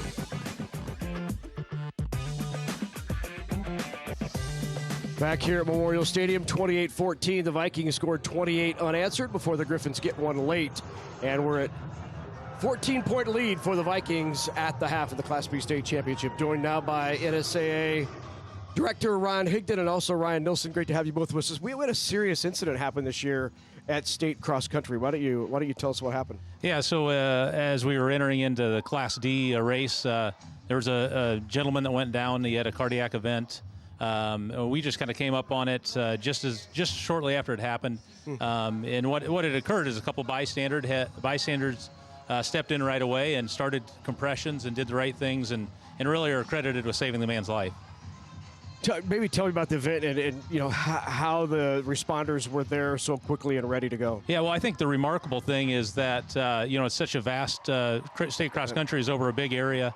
And so to have those people respond immediately, one lady witnessed him go down and was able to start those compressions right away. And another person jumped in, and so really miraculous that occurred with that time frame. Yeah, Ron, this is something you prepare for these type of eventualities that could happen at events. Yeah, so we started in 2014 with the Cardiac Task Force and identified all the high schools in the state that didn't have an AED. And then we helped all of those schools that didn't with a grant program to make sure that they all did. And then now we're in our third year of requiring all of our coaches and sponsors for our activities be CPR and AED certified. Yeah. And that's once every 2 years they have to get a new certification. A lot of school districts were already doing it, but we kind of took the next step and made it a requirement through our Sports Medicine Advisory Committee and our Board of Directors. And that has been, like I said, this is our third year of doing that. So administrators that have that ability and know that knowledge happen to be there, and is a great instance of why we, great case of why we do it. Yeah, I imagine this kind of precautions, these types of things lead to the eventuality where, we had a good outcome here. Yeah, absolutely. This could have been a tragic incident. Instead, it was traumatic, I think, for a lot of people that probably witnessed it. But without those bystanders stepping in immediately, it obviously would not have had the positive outcome. I think this continues the forward thinking that the NSAA continues to do. Right, Ron? Absolutely. I mean, studies have shown that for every 1 minute that you don't get an AED on them, their chances of survival diminish by 10%. So think about that. If you don't have an AED there and somebody that's trained on CPR to help them get through that time frame, then it could be catastrophic. So we're very fortunate that to have the people that had the knowledge to jump in and probably save a man's life. Yeah, I know you said this, but I just want to reiterate it. This is something that is required now of all NSAA coaches, and then they have to be recertified every couple of years. That is correct. Yeah. So it's in our bylaws now. They have to get, not trained, but certification. They have to be certified by a company that can give them documentation that says that they're certified. First event we've had like this, right? Since recently, since we made the mandate, absolutely, that we're aware of. I'm sure that there's probably other instances that we're not aware of. Yeah. And like this incident right here, it wasn't even a student athlete or anything. It was a fan. Mm-hmm. So, and that's we're covering everybody at our events, and that's what we want to do. Ron, appreciate it, Joseph. Brian, thanks very much for joining us. Thanks for having me. Great outcome there, and a terrific job by the NSAA. Yep. We're at halftime of the Class B State Championship, 28-14. We'll be back here at Memorial Stadium. Stay with us.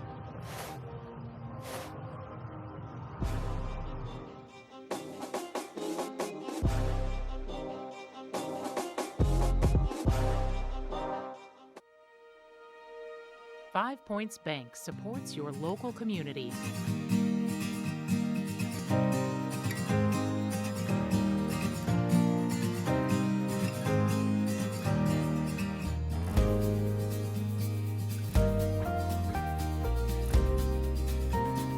Five Points Bank, supporting local communities and athletes as a proud sponsor of the NSAA High School State Championships on Nebraska Public Media.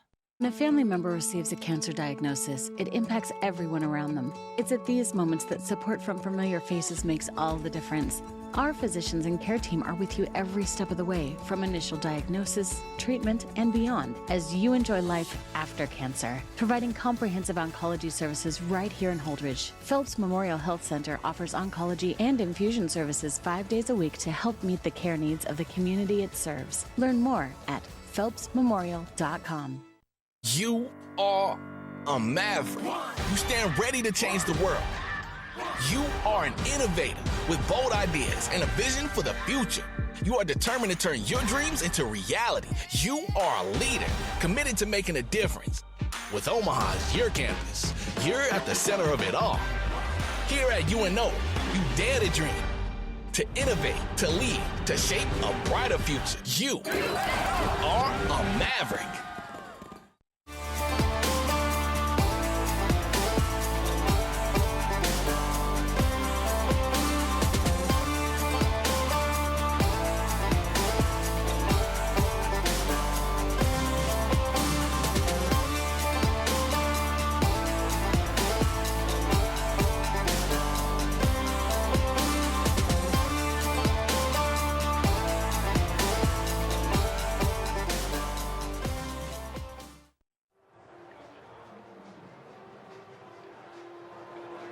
Back here in Lincoln for the Class B State Championship. Down at the rail yard. Now we come in here to Memorial Stadium, 28-14. Let's go to Rich Broderson. Ladies and gentlemen, please turn your attention to midfield for a very special halftime presentation. Tonight, we gather to honor excellence, believers, and achievers as a distinguished statewide program celebrating Nebraska's brightest future leaders, students who rise above expectations in the classroom, in their activities, and in their communities. This evening, we are proud to recognize 5 exceptional Nebraska high school seniors whose commitment to academic success, leadership, and service truly sets them apart. For their outstanding accomplishments, Currency and the Nebraska School Activities Association are privileged to present the esteemed Believer and Achiever Award. Presenting these awards tonight are Jim Hansen, Currency Outreach Coordinator, Jennifer Schwartz, NSAA Executive Director, and NSAA Board of Directors Chairman Darren Tobey. This evening's first honoree is Jack Canterbury of Blue Hill High School. Jack has strong academics, leadership, and dedication to multiple NSAA activities. He maintains a 3.96 GPA, is active in NHS, leads in football, basketball, and track, and holds key roles in FFA and Quiz Bowl. His 7 years in Boy Scouts and consistent service to school and community make him a standout recipient. Ladies and gentlemen, please congratulate Jack Canterbury.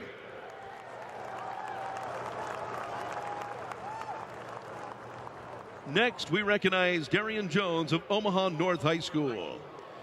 Darian has standout athletic achievement, strong academic performance, and commitment to mentoring others. With a 3.73 GPA, academic all-state honors, and major accomplishments in football, basketball, and track, he consistently excels in and out of the classroom. His leadership as a freshman mentor and youth coach reflects his belief in responsibility, motivation, and leading by example. Ladies and gentlemen, please congratulate Darian Jones. Our next honoree is Elena Michaelis of Omaha Scott Catholic High School.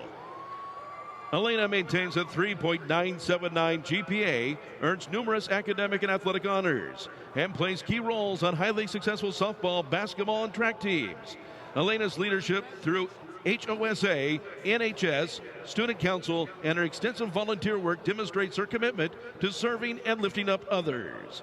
Ladies and gentlemen, Elena Michaelis.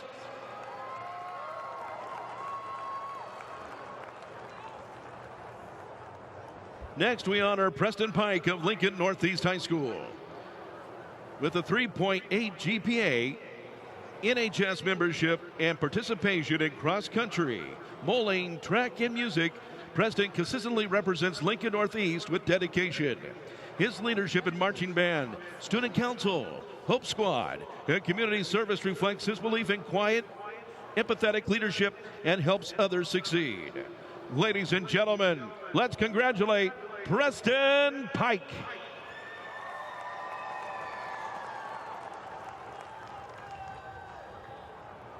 Our final recipient this evening is Cohen Skiff of Norfolk High School. Cohen maintains a 3.99 GPA, earns repeated academic All-State and All-Conference honors, and is a varsity letter winner in football, basketball, and track. Cohen's involvement in groups in his extensive community service reflect his leadership, work ethic, and positive influence on those around him. Ladies and gentlemen, please congratulate Cohen Skiff.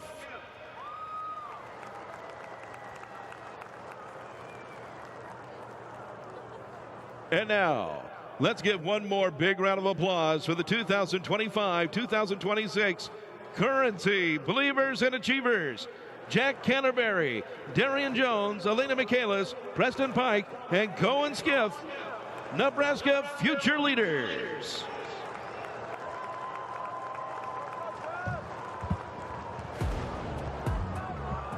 Congratulations to these believers and achievers for their outstanding academics, contributions to their community, and their athletic ability. Great job to all five. 28-14 at the half. Second half coming your way from Memorial Stadium.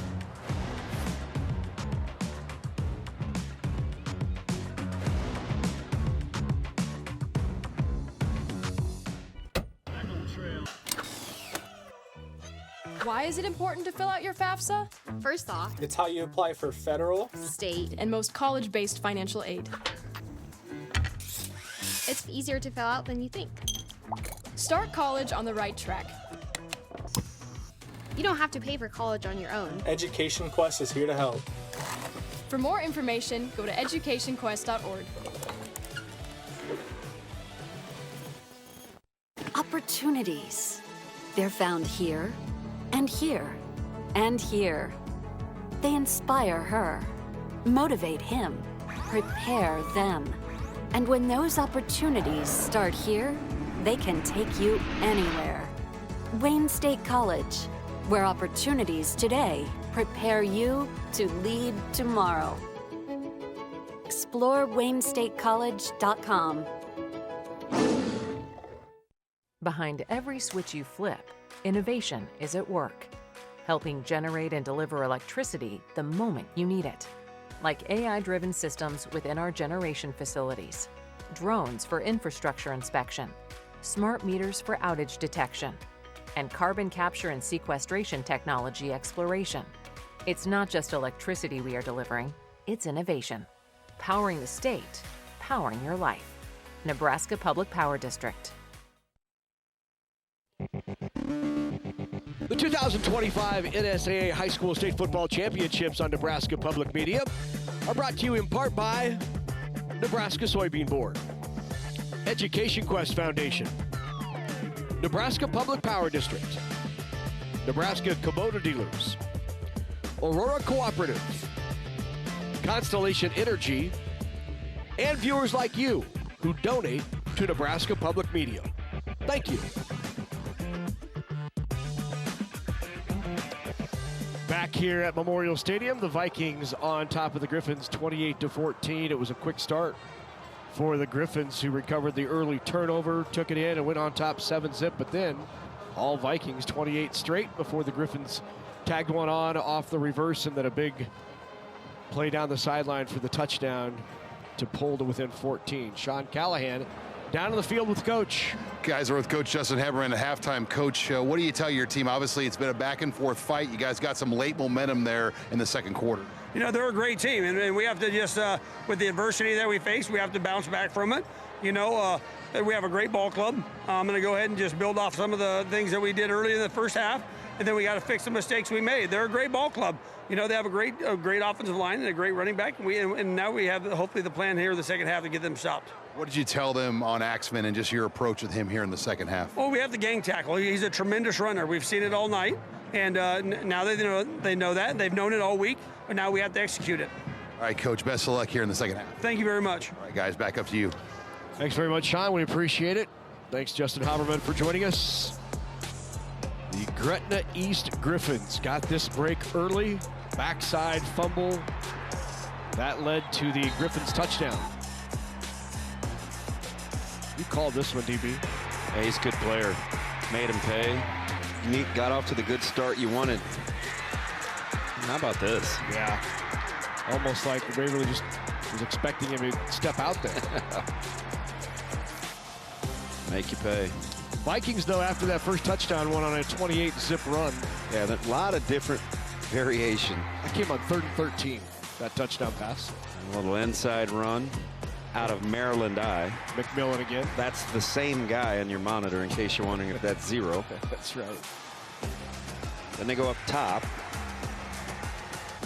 Griffins wanted to push off there, didn't get it. And then this is what he does. Yeah. We probably could have had another big 60-yard run toward the end. Here's a quick game summary. Tell you, with them deferring, that would have been a backbreaker. Yeah. And Waverly getting the ball at the half. Yep. Tepley's been very efficient, isn't he? Here's a look at the halftime statistics. Boy, very heavily favored on the Vikings side. Yeah, the 71 surprises me, but then I remember they got the Statue of Liberty for 57. Yeah. Seemed like Waverly had them bottled up, but it was a heck of a play call on 3rd down and right on time, too, to kind of get them off the schneid of those no conversions.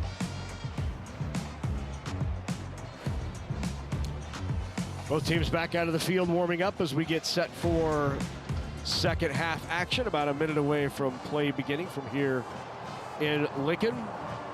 Boy, you can relive all of these exciting NSAA high school championships with your own DVD. All you have to do is call 800-868-1868 or visit nebraskapublicmedia.org. $19.95 plus shipping and handling, and you can relive all of these thrilling moments from not only this year's championship and these state championship games, but all of the state championships we cover on Nebraska Public Media. If you're thinking, what about that Class B girls basketball championship last year? We got it. Give us a call. We'll get it for you. $19.95. I was thinking about that Class A 2022 state championship. That was a fun one. Not too bad. Was that the first or the second? That was the second. Yeah. More state championship action coming your way tomorrow morning at 10 a.m. We've had 3 state championships today. Began this morning in D2, then we had D1, now Class B. Tomorrow we start with C2, C1, and we end the state coverage, wrap up the state coverage tomorrow night in Class A. Well, both of these communities well represented here tonight. As you might expect, Gretna East, new school, a lot of folks traveled down. Waverly, first time they've been here. This is really it's a generational moment for Waverly. They haven't been here in 45 years. Yeah, and they've been so good for a while, right? Yeah. Just trying to get over the hump. You run into a Scud and a Bennington every year, and it's been tough, but they're always right there in the thick of it. Coach Manstead, he's a joy to talk to. I mean, a regular treat. Yep. 8-3 last year, 11-1 the year before that, 8-3, 7-4, 8-3, 10-2. That's what I'm talking about, right? They're always right there. Yeah. It's a good program. Yeah. We'll take a quick break, and when we come back, second half kick is coming your way from Memorial Stadium in Lincoln. Griffins and the Vikings, second half in Class B state championship. Stay with us.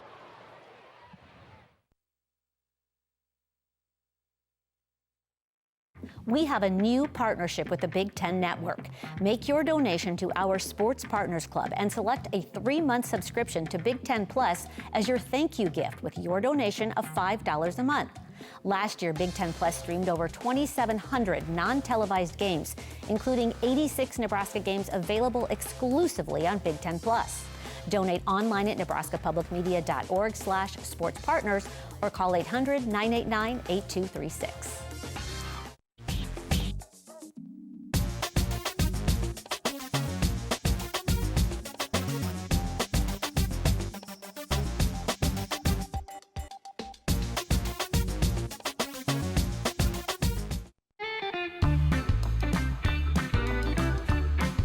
If you don't drive it, donate it.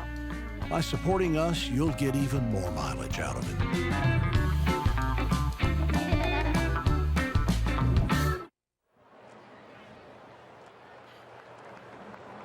(28-14). Vikings on top here as we get ready for third quarter action. Hey, earlier this week, Class D6 state championships were held between Garden County and Southwest.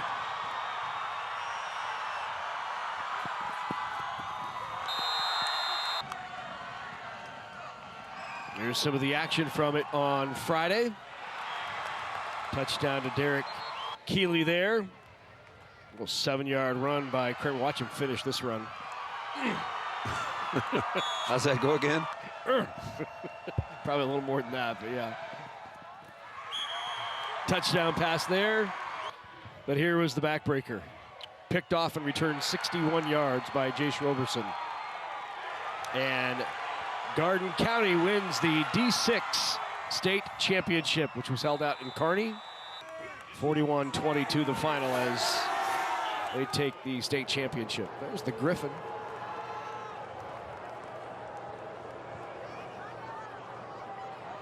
Probably a lot warmer than those guys he's dapping up.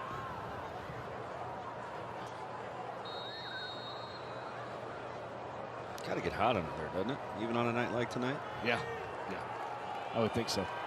Griffin was walking very gingerly. So small steps and big feet.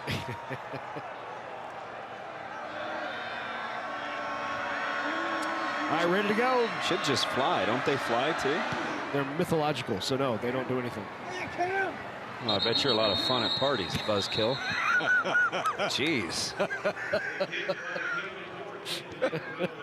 Well, wow. Do you know that was very Mensa-like.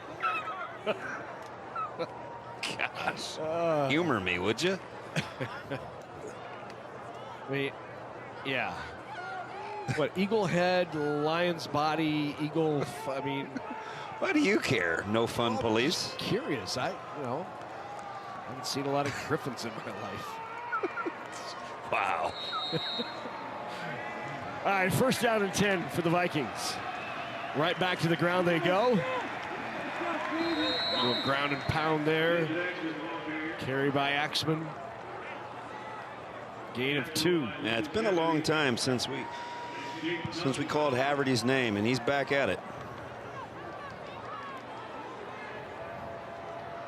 Fitting right in the middle of that run game. I tell you, 5-18-23. Those guys get after it for Gretna East.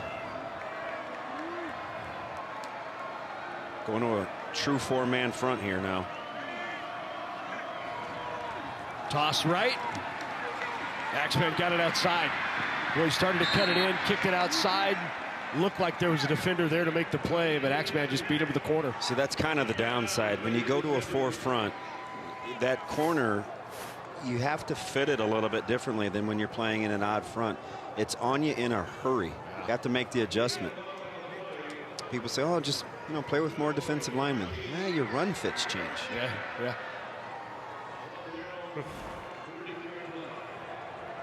Not that anybody in Nebraska, the state of Nebraska, would say knows about run more, fits. Yeah, that's nothing you play more. No, you never hear that. Linemen. Nope.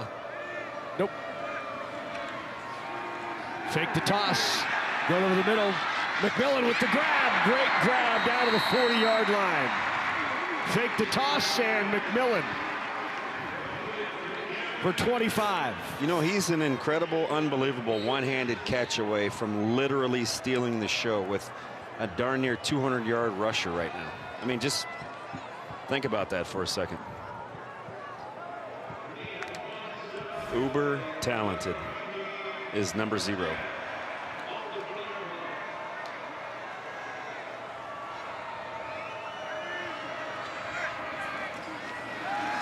McMillan again, out of the edge, brings it back inside. Stacked up for a loss of about 2 yards. Brings up 2nd down and 12. A lot of those quick screens, Gretna is winning on the perimeter at the point of attack. It's a pretty good job by those corners. It's lonely out there in a 2-by.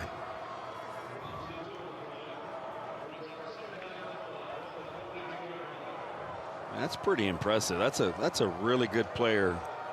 You're navigating an open space. There is a give to Axman again. Axman spins out of the tackle, leans forward, and a terrific gain on 2nd down and 12. He picks up. See, the downside to playing those cornerbacks with that inside tilt, not wanting to give up inside releases, your back's to the run game, and receivers just run you off. You don't see into the backfield. Right. 3rd down and 3 for the Vikings. Trying to extend their lead back to 21. You play a team that gets to the edge in their run game, your corner's got to help you in run support. That's going nowhere. Nice work. Godfrey was there, along with that interior line. Jonathan Rodriguez. Brogan Moyer was there. Nowhere for Axman to go. Well, Rodriguez looked bigger than 6'1", but every bit of that 270. Yeah.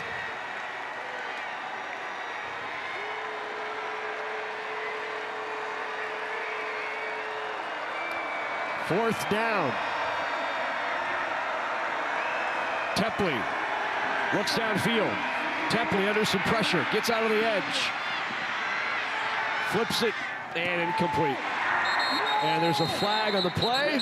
They're going to get multiple linemen downfield, probably all 5. There are 3 flags. This won't take long. Ineligible receiver. Offense number 71. That penalty was refused. 4th down.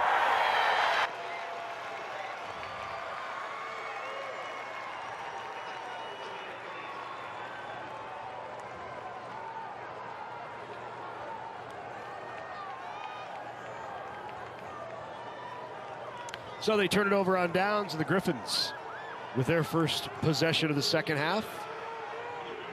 Back out there at quarterback is Chase Grow, 6'1", 185 junior.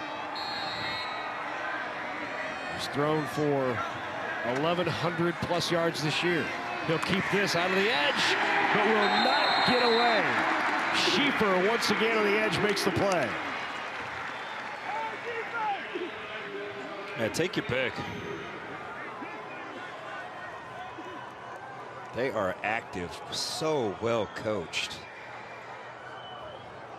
I mean, they stay home, the gap integrity. They understand leverage. Yeah, what a great play. I mean, that's fantastic. Dickey was right there if he didn't make the play. Pump fake, they're going to go deep. Got a man out there. Incomplete. Initially caught by Kriegel, but could not maintain possession. That was more difficult than it looked. He did the pirouette with the ball in the air. He tracked it and turned the other way and still almost made it work. He wanted it over the other shoulder originally.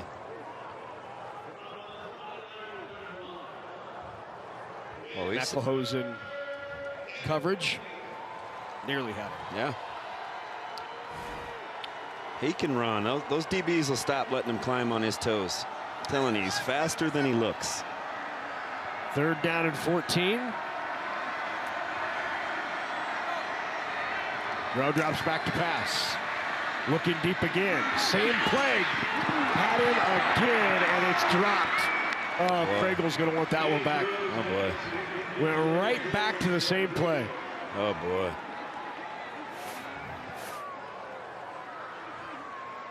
I mean, they wanted this one-on-one. That is the matchup they wanted. I mean, he stared it down and dropped it in the bucket.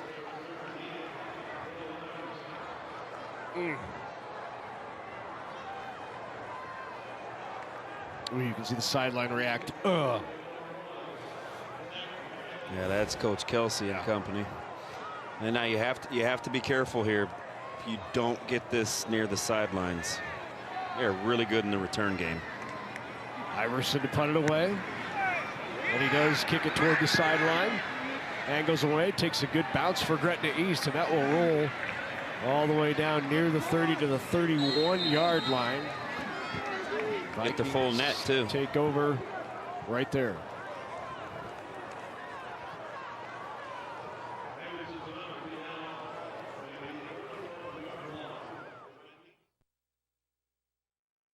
Constellation is a natural gas commodity supplier in the Choice Gas program, helping inspire young Nebraskans through hands-on learning.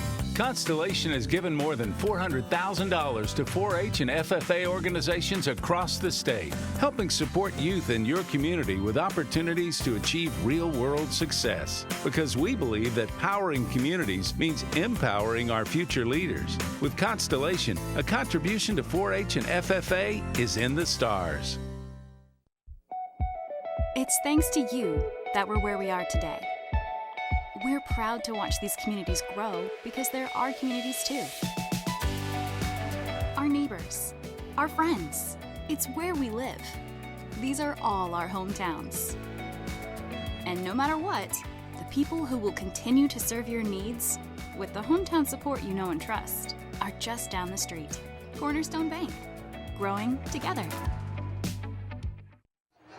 And welcome back here to Memorial Stadium. Sean Callahan here on the sidelines as we're watching Waverly, Gretna East. And gentlemen, you're looking at here on the screen is former Husker and NFL veteran Chris Kelsey, part of this Gretna East coaching staff. His son Rhett is actually a freshman on the Griffins roster. Kelsey, a 10-year member of the Buffalo Bills. Damon, I think he knows a few things about football down here. Yeah, absolutely.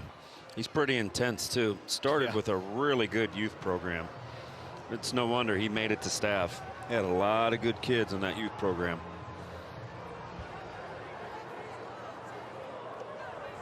Looks like he can still play a little bit. Yeah, well, he stays angry. There's no question.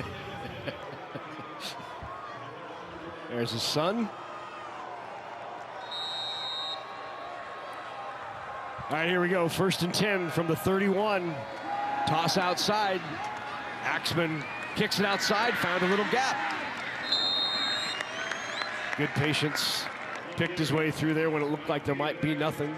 Yeah, see, that's the downside. When you're a natural 3-front, you start to play the 4-front, and you have to fit on the edge. You're just not used to it with that linebacker playing from depth. It takes some time to learn.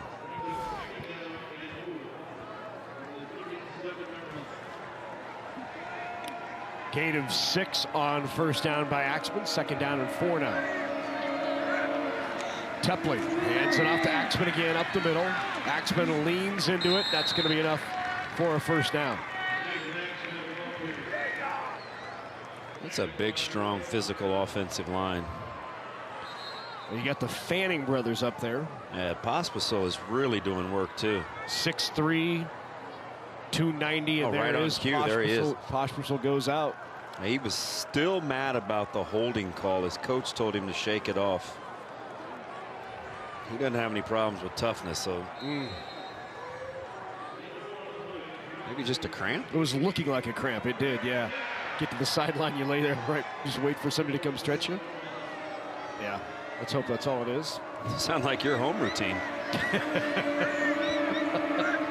Yep. Axman again, still on his feet, just grinding for about 6 yards on 1st down.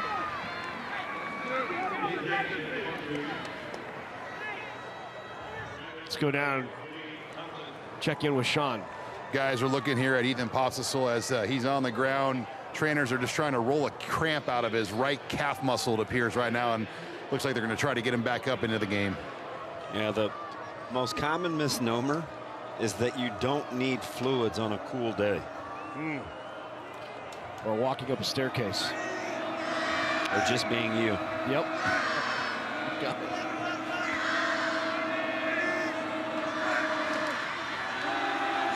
Axman again. We're holding on to that ankle. It was Liam Norton with the tackle. Brings up 3rd down and 1. He's been quiet tonight, which lets you know that offensive line for Waverly is doing a good job. I was pretty impressed with him on film. Built low to the ground, uses his hands well, a little squatty body. He was hard to root out of there. He's been quiet thus far tonight. Well, he's right across from the Fanning boys, Tate and Colt, who are identical twins, both 5'9", 225. Coach says he can't tell them apart. He sees one of them, he just says, "Hello, Mr. Fanning." He says, "I have no idea which one I'm talking to." Axman again. Nice gain on 3rd and short. Clever out of the Maryland eye. If you're reading backs or guards, see, they fooled you this time. Everybody went the same way. They split it with the zone the first time they ran it, and it's on you in a hurry.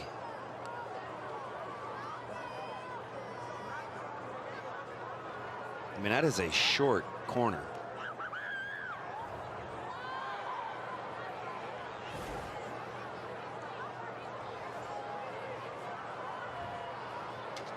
Go down to the field to shine.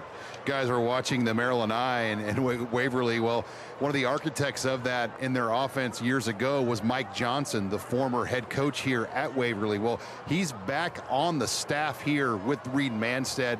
Had been away for a few years coaching the college game. Tim Williams had been the coach that Reed succeeded. Well, Mike Johnson now back on that staff, and that was a play that he ran for many, many years here in Waverly with the Maryland Eye.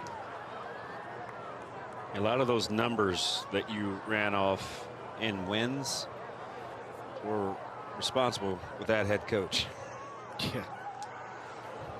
Yeah, when you just look at the total yardage here, 331 for Waverly, 123 for Gretna East. And 57 of it came on the Statue of Liberty. Play, that's right. And about 75 in 2 plays.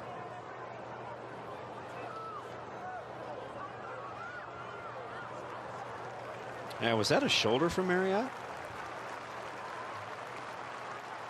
Holding on to that wrist is M.J. Marriott, son of Mike Marriott, who spent a lot of time here in this building, in this stadium, as part of Husker Vision. I believe that's his mom is Sue, correct? Yeah. Well, why can't Sue get a little credit? That's a good point. Yeah. Landed on that shoulder. I think I'm going to pass your information along to Sue.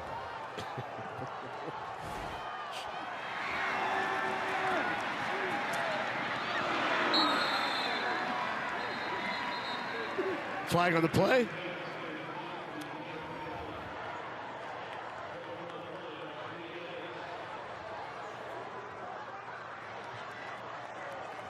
I think his mic went out. They call that a hold? Holding. Offense, number 55. 10-yard penalty, previous spot, 1st down.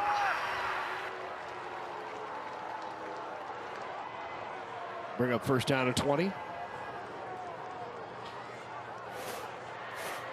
Hasn't been really tough to overcome here. Oh, yeah.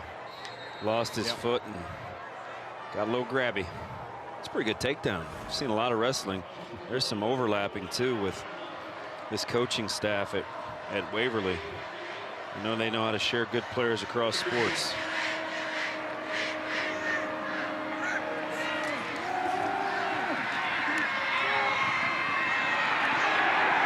Looked like he was trying to get rid of it, but then he swarmed underneath. Big sack.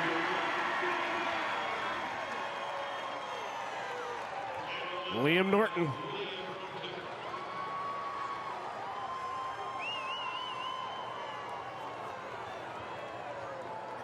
I'm telling you, he was good on tape.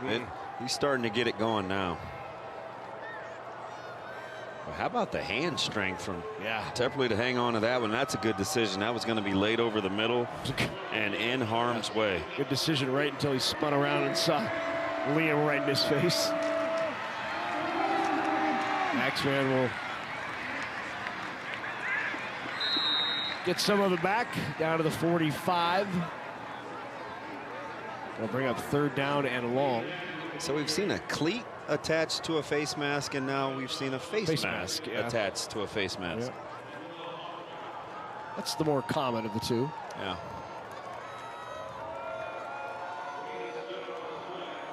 Typically not a visor guy, because I'm not Mr. Fancy Pants like you, but they are protective. Yes. 3rd down, 17. Axman in the corner, not going to get there. Big hit. Now the Griffins need to get something going on offense. Punt team comes in for the Vikings. Grief again. Physical, isn't he? Yeah, watch his hit. Boom. Yeah, he gets to where he's going, doesn't he? Mm-hmm.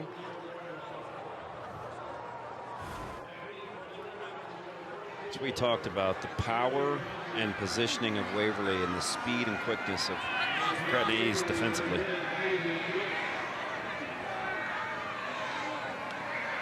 Bounces it in, able to get rid of it.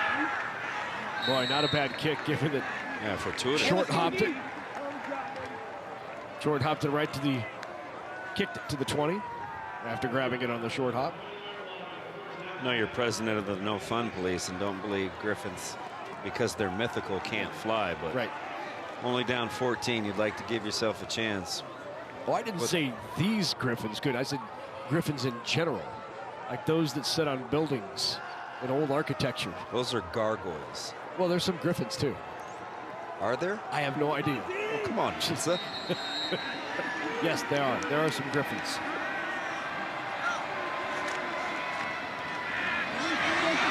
Oh, look out! Here goes Sams, Connor Sams. Boy, they can strike quickly. He's a big play guy. Opportunity to get right back into it. He's headed to the Air Force Academy. 9-1 a carry, 2,000 yards. You don't get him by dinking and dunking. 39 yards on the run. Oh, 2 guys, same fit. I understand leverage. McMillan overruns it. Sams makes him pay. It's pretty good. Yeah. Emotional, mental toughness. It would have been easy to team tap early. Here's Sams again. Short gain on 1st down. Sams over 2,100 yards on the season.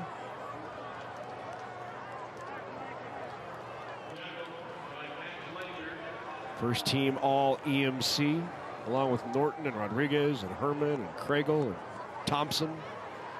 107 yards rushing on the night. Puts him up at 2190 on the year. Had a terrific game against Elkhorn North. 252 yards in that win. Nice pitch and catch, pulled in.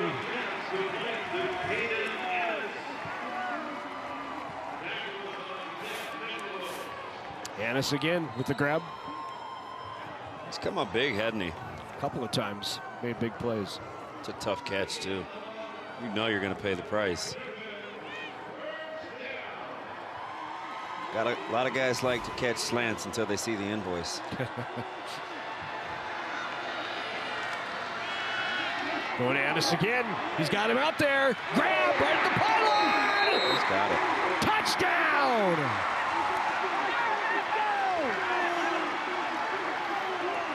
What a grab. 28 yards strike from Groh to Annis. He's got him. He got both in twice, maybe. Certainly hit the pylon, right there, yeah. Oh, that's beautiful. We have seen some catches today, haven't we? A great grab. When that's not the best one we've seen. Yeah, that's so. We know we've seen a few. Be hard to top EBs. Korth with the PAT.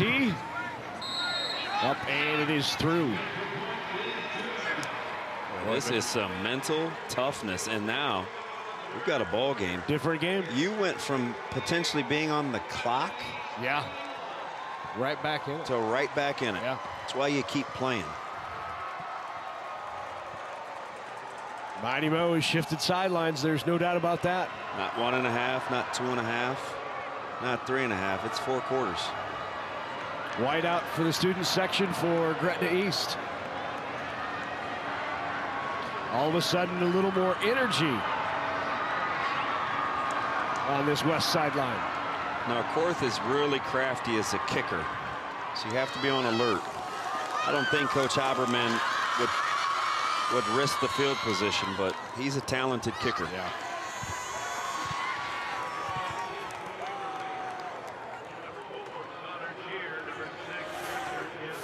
One more look at the throw from Groh. Annis, the pylon means it's in. Oh, the footprint too. It's a beautiful job by our camera crew.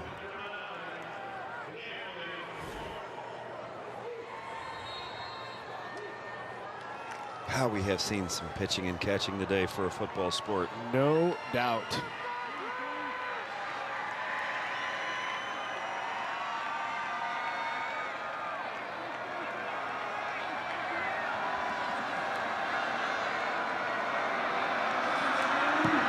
Shear, Badman, and Verkamp all deep for Waverly. It won't matter as it sails into the end zone.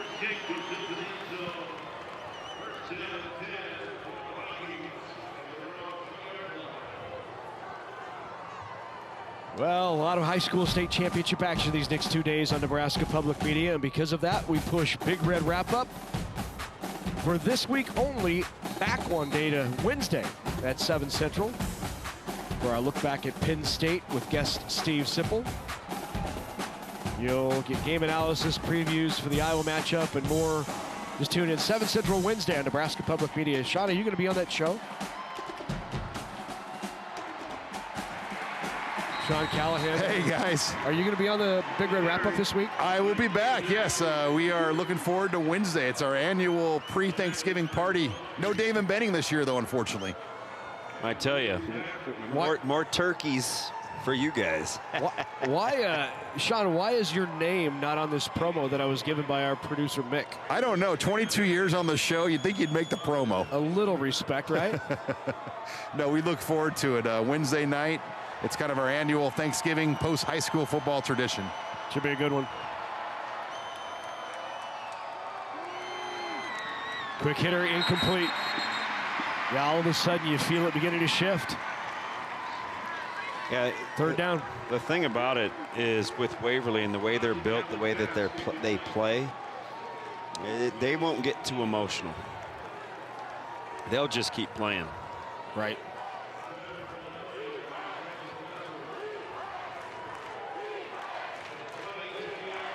That's a big stop potentially here for Gretna East. Going back to the 3-man with 3rd and long. This is a little more natural in terms of how they like to play. Still playing man free here to the 3-by though. Screen underneath. Out near the 30, but he's not going to get there. That's going to be about 1.5 yards shy. It's a good stop. And Griffiths have forced the 3 and out. Juice is back on the Griffin sideline.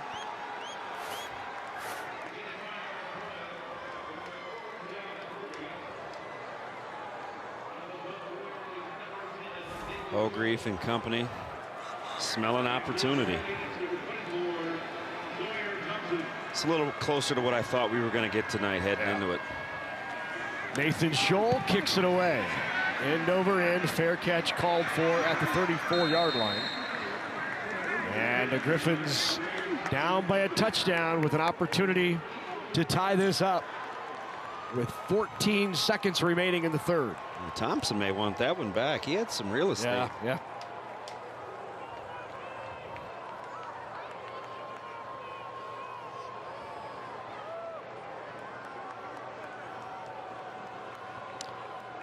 Gretna East has never won a state championship. Of course, that school has only been in existence for 3 years. The last time Waverly won a state championship, 45 years ago. Looking up top, got him out there again. If he can find him, he's open. Caught it inside the 20. What a strike on the throw by Grove. Is that Annis again? It is Annis. 47 yards on the completion to Annis. Again, just good old-fashioned Louisiana run by you. You have got to keep them off your toes and open up, young fellow. Annis can scoop. Wow. That will be the last play of the third quarter. Little life from the Griffiths as they try to come from behind in the Class B state championship game to still trail by 7.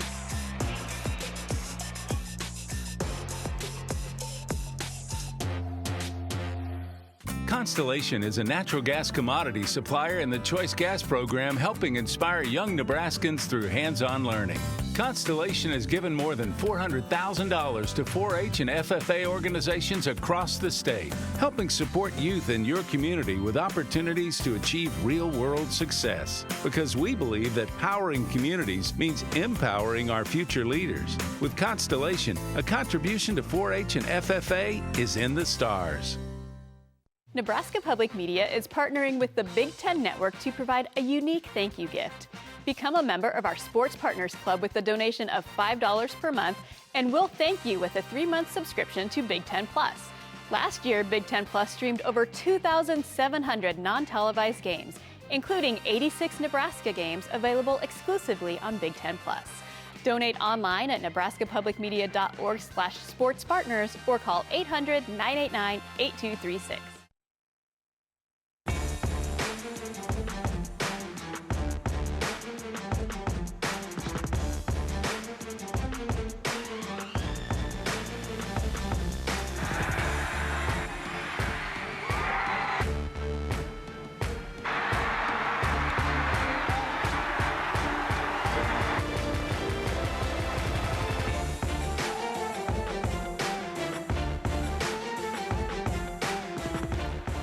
Quite an evening for Mr. Annis. 4 catches, doubling his season total, and 113 yards receiving and a touchdown.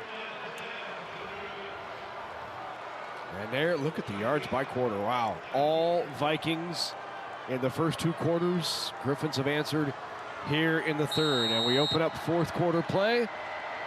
Gretna East threatening. 1st and 10 from the 19-yard line. Give it on the reverse. Here is Kregel. Kregel slips a tackle, turns it upfield. Not much there, maybe a couple. Was slowed by Meckelhose, excuse me, who didn't make the play in the backfield, but slowed him up.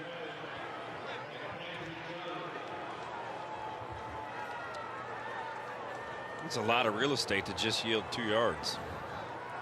Yeah. Well within course field goal range already.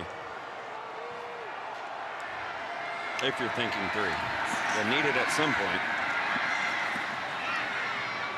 Incomplete. Intended receiver was Herman on the throw from Chase Grow.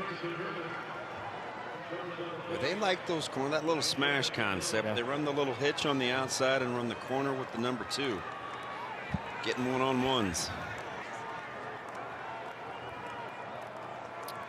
This Gretna East team started last year 0-3, and they went on a run, and since then they have won 17 of their last 20 games. Trying to make a comeback here in the Class B championship. Grow under pressure. Grow gonna be dropped in the backfield. No! Spins out of it! But dropped. And I think they're gonna say forward progress was stopped. And they do. They blew the whistle early. Still within course field goal range, though. He's got a big leg. It's a good job of Grow taking care of the football, boy. They were coming after it. So Camden Korth, the junior almost 6'6", 6'5 and a half. In to kick the field goal. Ball's being spotted at the 29 for a 39-yard field goal attempt from Camden Korth, and a timeout taken by Gretna East. Go down to the field to Sean Callahan. Guys, we've got an injury development here on the Gretna East sideline. MJ Marriott appears that his day is done. A tough scene down here. He's in tears on the sidelines. They've got his shoulder now in a sling, as you see. They've been working on him right now.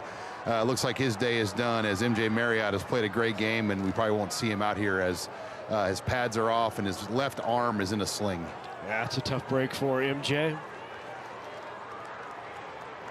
As I said earlier, his dad, Mike Marriott, longtime member of Husker Vision, did a great job here in this very building, right below us. His mom, Sue. Different Sue. Different Marriott. Different Sue? Different Marriott. Okay. Yep. Just to clarify, Good. yeah. Thank you. Because I didn't want to be upset. She actually worked at the university back when it was NETV. That's right. You got it. Thank you for the clarity. Yeah, no problem. Good job, Mensa.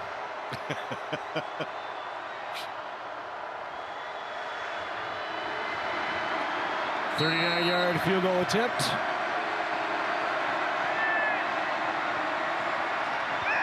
Oh boy, it's gonna make him a little bit closer, isn't it? About 5 yards closer. So instead of a 39, we'll be looking at about a 34-yard field goal. As McMillan got a little excitable there, although he's come close on a couple. They've been close on a couple extra points. Yes, yep. May want to take a look at that protection there. He's coming off the corner. You always want to step down and protect the inside, but he's so instinctive off the ball. Yeah. So now a 34-yarder, 4th down for the Griffiths. Kick is up, and it is wide, no good.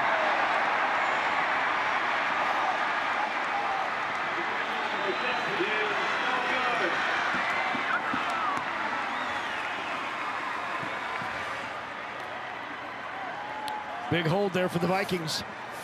Yeah, kind of quelled the momentum, at least momentarily, too. Stopped the, I wouldn't call it bleeding. Kind of when you're thumbing through your portfolio, it's a paper cut. Plenty of leg, just pushed it a bit. More high school football championships coming tomorrow. Of course, we've had 3 for you today. We've got 3 more for you tomorrow, beginning at 10 a.m. right here on Nebraska Public Media. Waverly typically so good in these drives. They call them answers.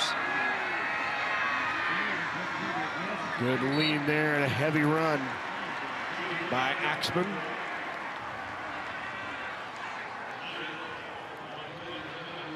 Seven yards on 1st down. And they're just going to lean behind that line of Fanning, Cruzy, Heine. And Poshbistle's back in the game as well. With that left tackle spot. They'll go the other way. Nothing there. Good tackle by Haverty. Lucas Haverty wraps him up. 3rd and short.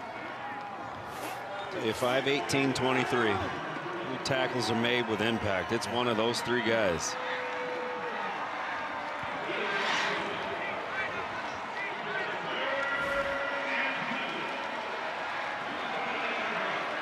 Where you get a feeling that if they can stop here, that momentum is right back with them. Maryland eye again. Axman at the top of it. They'll give it to him. Steps through, puts his shoulder down, gets the 1st down and more. Carries the defenders out to the 38-yard line and a 1st down for Waverly. See, when they go Maryland eye like that, and it's lead, you put your corner in the run fit. So it's on you in a hurry.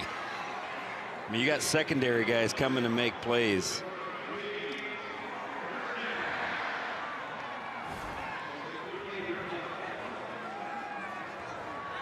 Put you in a bind. Took Chase Grove. Drove him for a while. Toss to the left.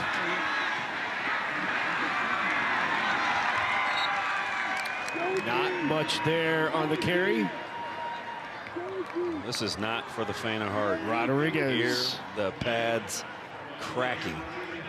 Rodriguez comes down the line to make the play along with Brogan Moyer.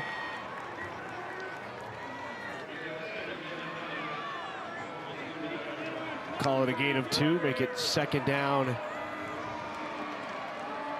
8 or 9.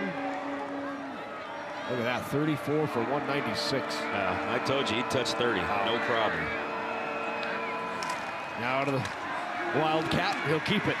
Steps through 1 tackle. Very near a first down, but gonna be about 1.5 yards, maybe 2 yards shy. It'll bring up 3rd down. As that put him over 200 in the game? Yeah, we'll take a look at it. They just run counter. Yeah. You get a second puller because he starts as the H-back. The thing about Axman, I talked about this earlier, the 25th carry looks like the 5th. They're all the same. He just keeps coming at you like it's downhill.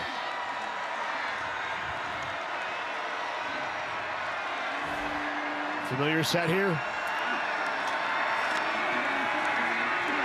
That's McMillan, who got tripped up from behind. Play made there by Brogan Moyer. Yeah, that time they slanted to it. Good call, too. It's hard to hold up at the point of the attack without putting your D-line on the move. I mean, they're going right to... Oh, that's a great stunt. Yeah. 4th down, they're going to go. You have to be careful here, too, because they'll split you with their action, and you will get creased. 4th down and 1 yard from the Maryland I.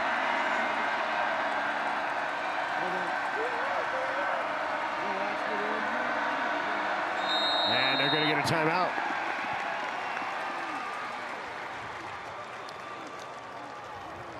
You're not putting the game away, but for all intents and purposes, you're taking another 3 minutes off the clock with a first down. Coach Halberman had to use the timeout early, so he just has the 2 in the bag, but as does Waverly. Do you like a decision to go for it here? Yeah, I do. Yeah. I think your offensive line has kind of established themselves. Axman right at almost 200 yards, 35 carries. Now you've given them a chance to regroup, to set what they want to do with the stunt from the D-line. Because they can't line up and just play it, but they'll be on the move. Will they pick right?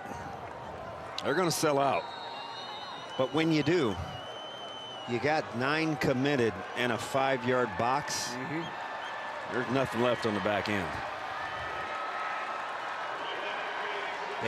They've got a couple of variations of this. They'll split these backs and run zone, and it'll be to the boundary. Everybody in the box.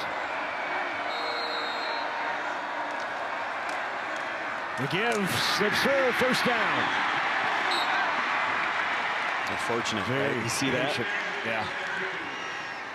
I mean, it is high risk, high reward. Look at this. Just down, down, kick, lead. Wow. That's how you run it. Yep.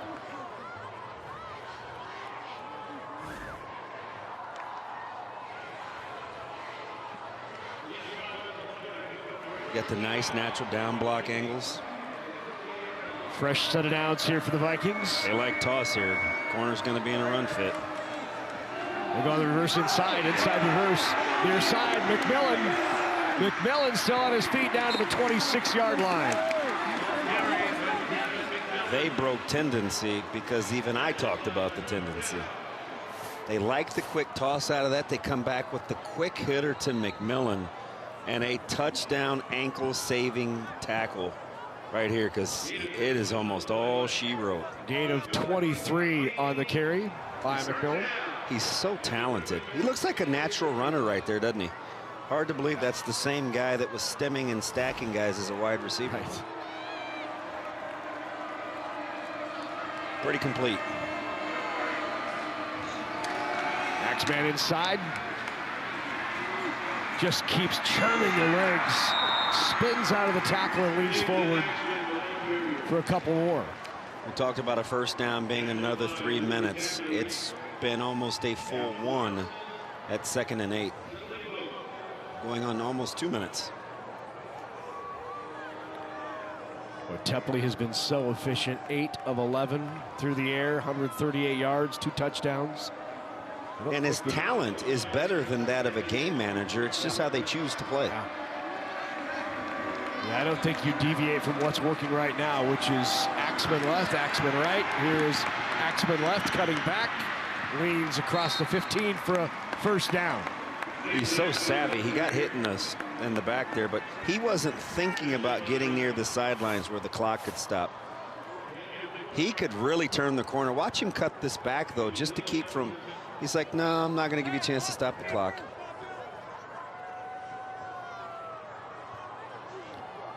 Axman trots off the field. Hey, Hogreef is something, isn't he? Yeah, he will hit you. I mean, the nickel gets busy. Yeah. Wildcat in the backfield is McMillan. He'll keep it. McMillan cuts it upfield, puts the shoulder down.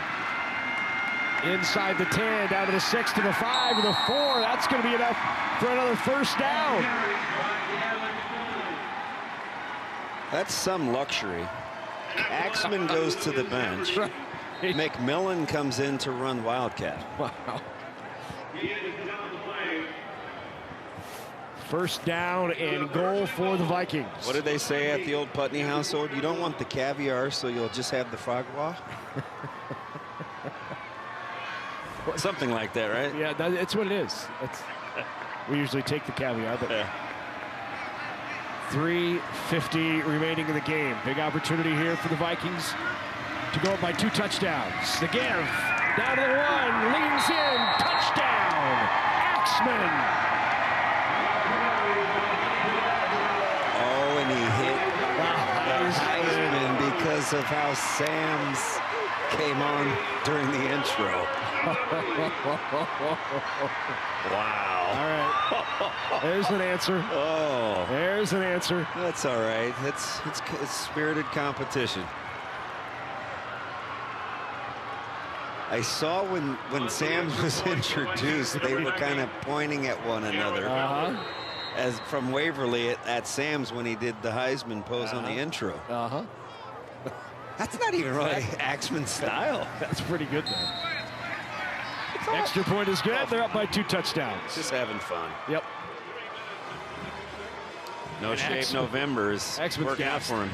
He is gassed. Right at his average, too. You know, he's a 5'7", 5'8" guy per carry. 40 for 220 and some change.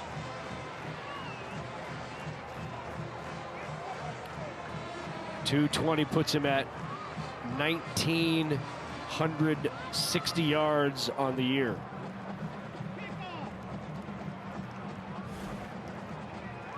(35-21). Waverly has taken control once again.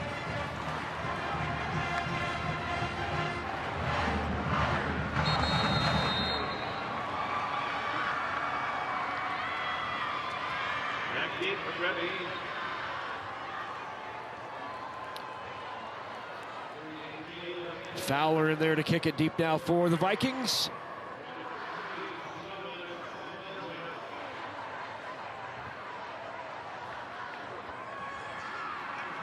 Martin out there.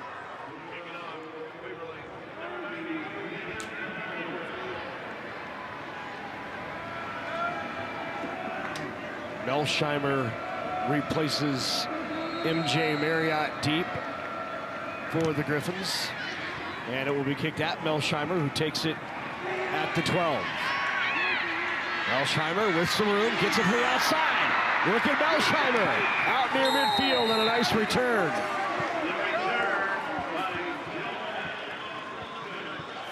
It's a heck of an answer. 12 play, 80 yards, 641, and a smidge of change.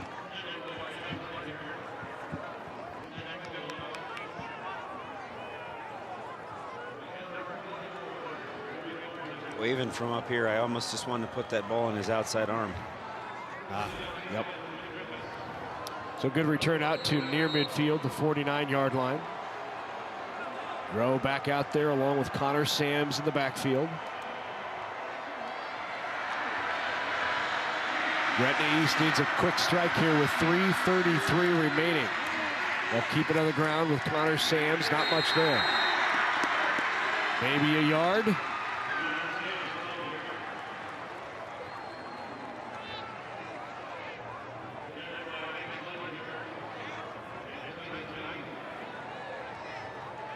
Heine made the play.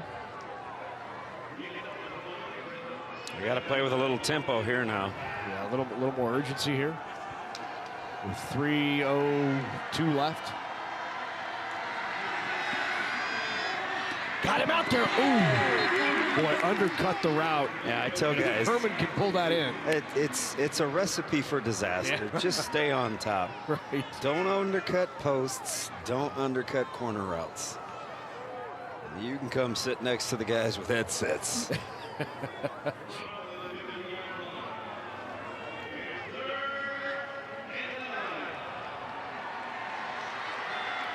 Third down and 9 for the Griffiths. Waverly crowd on their feet. They're making some noise on the east side of the stadium.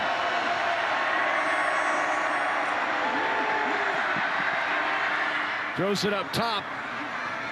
Nearly had Kragel. Well, you knew they were going to come back to that concept.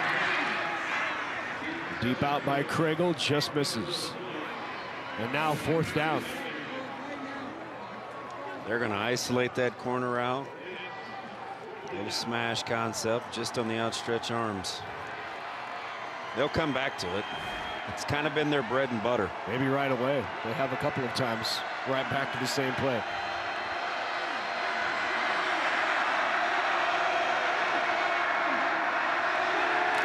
Grow back to throw. Grow over the middle. Got a man. Caught. 1st down. Herman was there. Carson Herman with the grab. Well, that's a heck of a tackle. He doesn't make that play. He comes back to the inside. Maybe it gets cleaned up. Just a big conversion on 4th down. Grow again. He's looking downfield. Got a man over the middle. Incomplete. Nice job defensively. McElhose was right there. Good timing by Zach McElhose. Boy, for Kragel, it's been the night of almost, hasn't it? Yeah, look at that. Oh, you may have been able to get 2. When one isn't outstretched, yeah, get 2. Yep.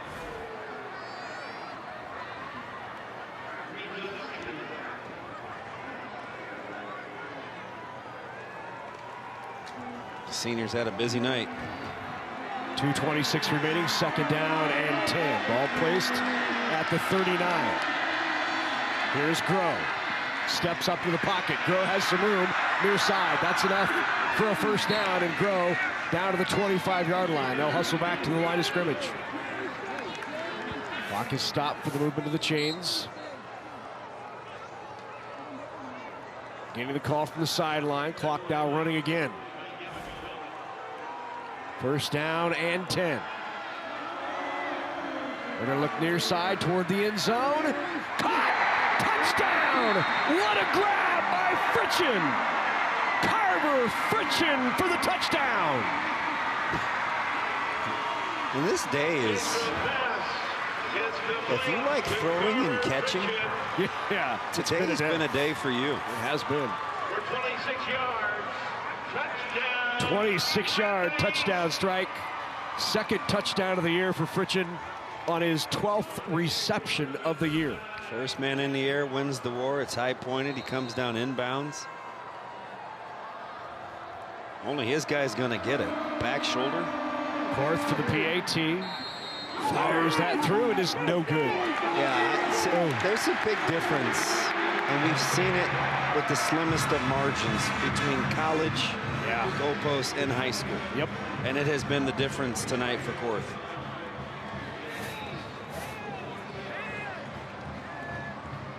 High school, that's wow. That's through the uprights.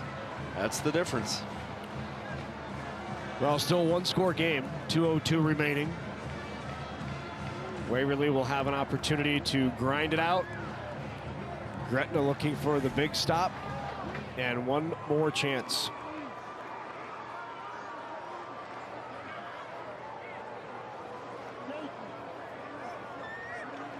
There you see the scoring drive. It only took 131.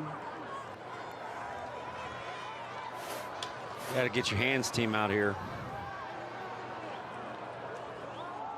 Get it fielded and get your buddies covered. Boy, that was some catch by Fritcham. Just taking turns making catches. Onside upcoming. They're not even trying to hide it. Fourth lined it up. Looking right at the near side. Pretty talented leg. Can he pull some tricks with the football? Hands team is in there for the Vikings.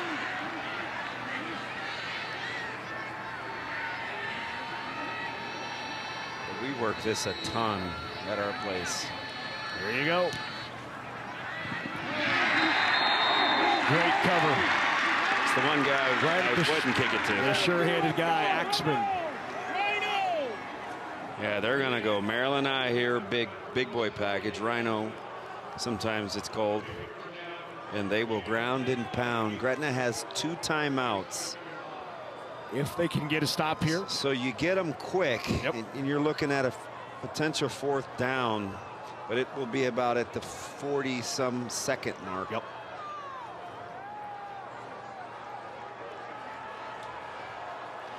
No, I shouldn't be mathing. Out of the shotgun. Axman in the backfield beside Tepley. Axman has it. He's going to go. He will go. Axman at the 20. Touchdown, Waverly. Ball carried by Nathan Axman. 53-yard touchdown for Nathan Axman. 53-yard touchdown run, scoring for the Vikings. Now you may say, I won't say, slide. Yeah. And get the game over with. But man, Rumble, young man Rumble. Isn't he something? 41 carries, 277 yards. Would you like to revisit the difference between the 25th carry and the 5th carry? Right. They all look the same. Yeah. This is just what he does. He came into tonight with 298 carries. Wow. He just cut. This is just counter. Overrun, and it gets creased. I tell you, man-to-man is tough. My fit, my man. You're selling out to stop the run. Yep. He wasn't even touched. Give that offensive line some credit. When you try to gap teams out like that, that's what can happen on the back end. Yeah. But I mean, you've got to sell out to stop the run.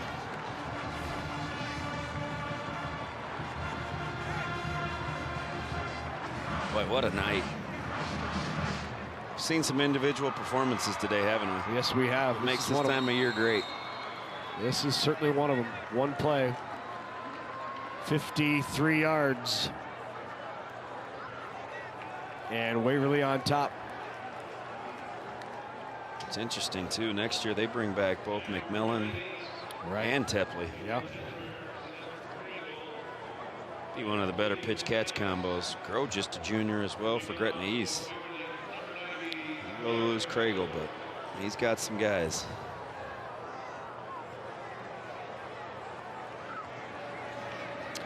Great attendance here tonight, 6,100, the official count.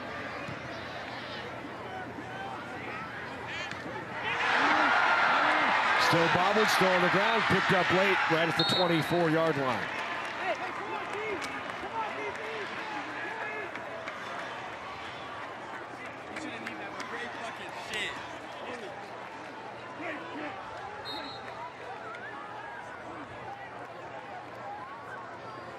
How about this? Axman, as we have a player down in the field for Gretna East. Axman has more total yards than all of Gretna East. 322 for Axman, 298 for the Griffins. Hey, he has had a night. We're going to step aside here. We'll be back here at Memorial Stadium. Nebraska Public Media is partnering with the Big Ten Network to provide a unique thank you gift. Become a member of our Sports Partners Club with a donation of $5 a month, and we'll thank you with a 3-month subscription to Big Ten Plus. Last year, Big Ten Plus streamed over 2,700 non-televised games, including 86 Nebraska games available exclusively on Big Ten Plus. Donate online at nebraskapublicmedia.org/sportspartners or call 800-989-8236. Big Red Wrap-Up brings you all things Nebraska.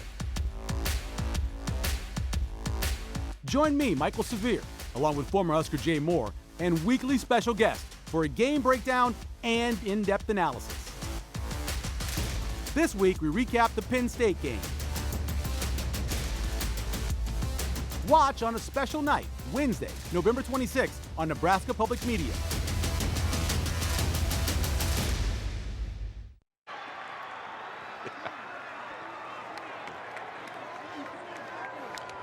Back here at Memorial Stadium, while we were away, they played on. Let's take another look at this. I think they're going to rule this a pass. Oh, I don't know. That's a yeah. I don't know. And this might go to the replay booth. We might have a review. They're going to say. Why do we always get the tricky ones? Yeah.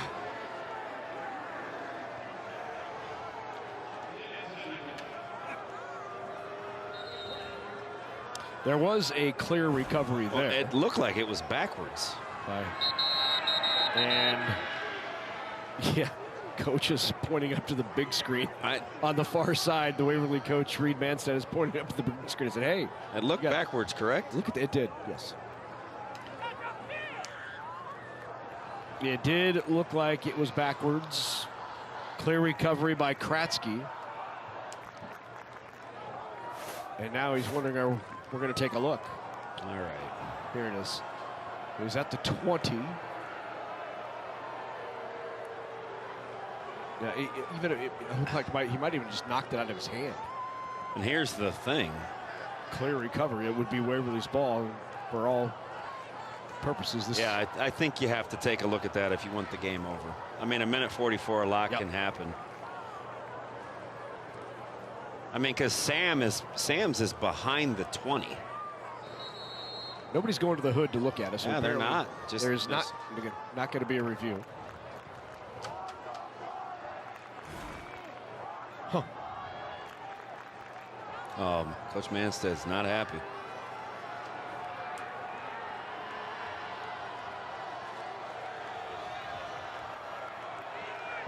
Interesting. Yeah. 144 remains. Over the middle. Caught out near midfield on the grab. The tight end pulls it in. That is Herman. Boy, McMillan tried to undercut that one, didn't he? 25 yards in the catch by Herman.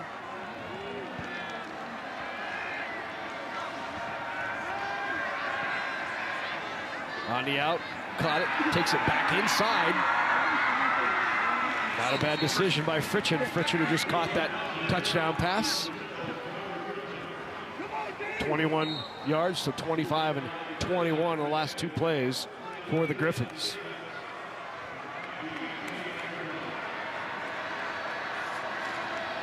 Grow again, under pressure. No hold. Down to Fritchen, does not make the play. Incomplete, no flag. They're letting them play. Yeah, no doubt. I wouldn't ask for a ton of calls because offensive receivers have had their hay today too. No doubt.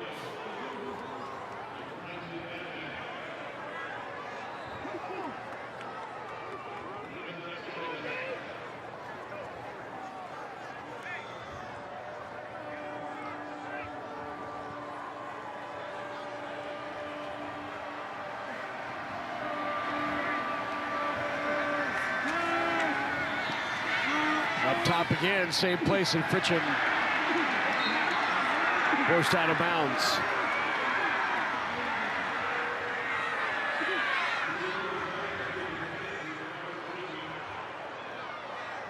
Coach Haberman wants an explanation on that. Third down and 10 with 54 seconds remaining.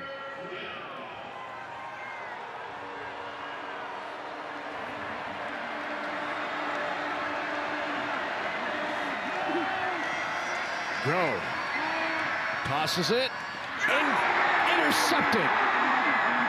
Smart play. McElhose, after picking it off, goes straight to the ground, and that should do it.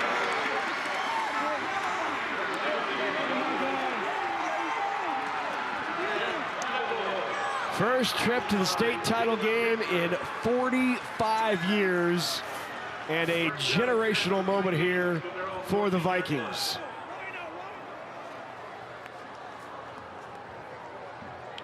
Great program that has been good for a long, long time. Going to reap the benefits of staying the course. And the Let's Go Vikes chant begins here at Memorial Stadium. Coach Johnson going to get a state championship. Used to coach Brooke Behringer. Is that right? How about that little chicken nugget? There's a good little late game factoid. Is step back, takes the knee.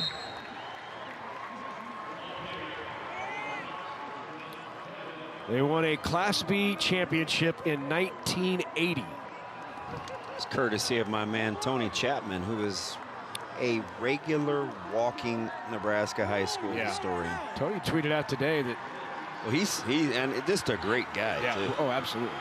He was talking about your guy Cam Sealy, and he said, "I've seen a lot of Class D ball, and that might be as good a player as I've seen in Class D." Listen, I'm telling you, Tony Chapman said, like, you believe it. He made the case. He did. Yeah. We didn't bring up Ethan. We didn't bring up Shaw one time. Yeah, crazy. Time ticks away, 2-1, and for the first time in 45 years, Waverly will take home a title.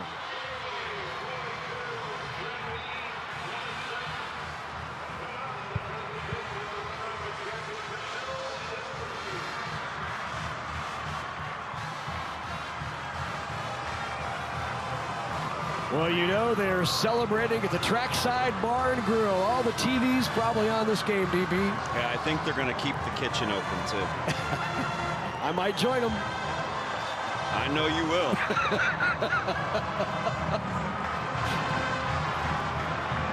Some of us will have to stay gainfully employed and work tomorrow. How do you know all the spots? That's what I want to know. You've been to Trackside. Come on, don't pretend like you have not been to Trackside. It's a great little place in Waverly. Oh, boy. The only thing I know about tracks are the right and the wrong side, buddy. When we come back, medals and trophies get handed out to both of these outstanding teams for their terrific seasons.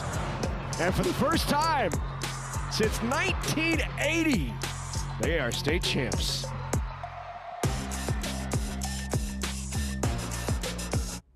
Join the Nebraska Public Media Sports Partners Club with your donation of $60. Thanks to a partnership with the Big Ten Network, we'll thank you with a 3-month subscription to Big Ten Plus, which gives you access to live and on-demand Big Ten games not available anywhere else. Stay up to date with Nebraska athletics on your favorite device. Donate online at nebraskapublicmedia.org/sportspartners or call 800-989-8236, and thank you so much for your support. Sports bring us together, whether it's the excitement of Husker volleyball or the high school championships. We're proud to be one of the few public media stations in the country that deliver live sports. But with nearly $4 million in annual federal funding gone, we need your help to sustain our sports coverage. Our goal is to raise $2 million in additional pledges by December 31st. Donate at nebraskapublicmedia.org and sustain what matters. From late-game comebacks and heroics to notable milestones and records, relive iconic games and unforgettable stories from Nebraska Public Media's high school championship archives. We've teamed up with the NSAA to curate the most memorable games and interview coaches, players, and sports writers who all share their memories. Help us celebrate our championship tradition on Nebraska High School Classics. Watch now on Nebraska Public Media's YouTube channel. The 2025 NSAA High School State Football Championships on Nebraska Public Media are brought to you in part by Nebraska Soybean Board, Education Quest Foundation, Nebraska Public Power District, Nebraska Kubota Dealers, Aurora Cooperative, Constellation Energy, and viewers like you who donate to Nebraska Public Media. Thank you.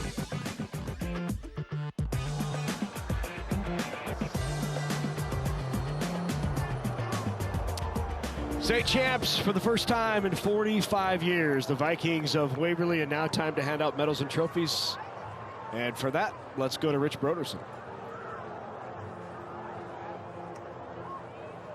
The Nebraska School Activities Association is honored to have medals and trophies for both of these outstanding teams. Presentations will be made by NSAA Executive Director Jennifer Schwartz, NSAA Board of Directors Kara Graham from Lincoln Southeast, Dane McDonald from McColt Junction, and Thomas Lee from Omaha Westview. Here are the awards for runner-up Gretna East High School. Head coach Justin Haberman and his assistants will present the silver medals. Players, please come forward as your name is called. We begin with number 0, Carver Fritchen. Number 1, MJ Marriott. Number 2, Caleb Tesmer. Number 3, Evan Smith. Number 4, Seth Kringle. Number 5, Lucas Haverty. Number 6, Brody Boone. Number 7, Carson Herman. Number 8, Caden Annis. Number 9, Camden Korth. Number 10, Griffin Tuff. Number 11, Aiden Vaughn. Number 12, Drew Dowd. Number 13, Nolan Iverson. Number 14, Cooper Young.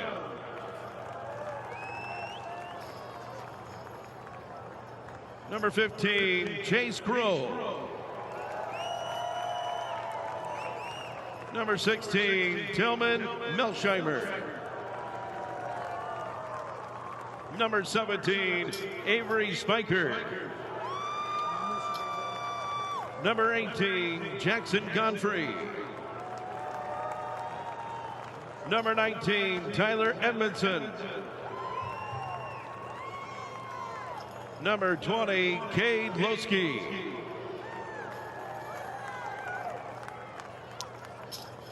Number 21, Jay Slarchik.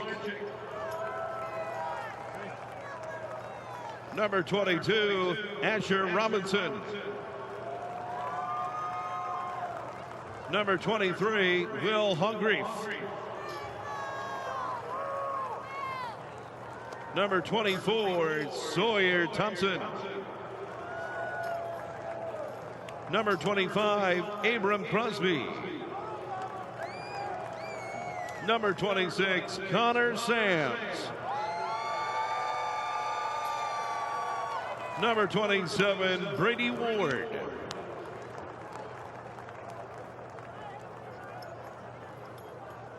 Number 28, River Young. Number 31, Noah Parsons. Number 33, Kay Thompson. Number 34, Quinn Barra. Number 36, Brecken Modlin. Number 38, William Miles. Number 40, Ashton Moore. Number 41, Garrett Wegner. Number 42, Ryan Arkle. Number 44, Dominic Borja. Number 45, Callum Buss. Number 46, Hudson Rethwish. Number 47, Walker Bowling. Number 49, Colton Stewart. Number 50, Lucas Vicanti. Number 51, Cooper Westering. Number 52, Jacob Clark. Number 53, Owen Helm. Number 55, Caden Boyer. Number 56, Carson Sanfilippo. Number 58, Christian Muskies. Number 59, Liam Norton. Number 62, Colton Nicholson. Number 64, Landon Heinert. Number 66, Brogan Moyer. Number 67, Bryson Roar. Number 68, Simon Schramm. Number 69, Tyler Vermillion Blackburn. Number 71, James Gibbon. Number 74, Braden Beyer. Number 75, Aaron Copeland. Number 76, Logan Wilson. Number 77, Jonathan Rodriguez. Number 79, Connor Linder. Number 81, Brenton Johnson. Number 83, Braden Roach. Number 84, Drew Freeland. Number 85, Noah Hayhurst. Number 87, Evan Johnston. Number 88, Jonathan Nebo. Number 89, Ike Schmeckpepper. And number 99, Elijah Smith.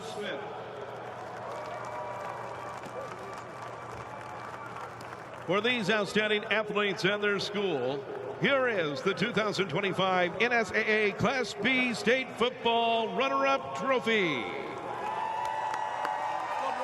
Congratulations, Gretna East High School.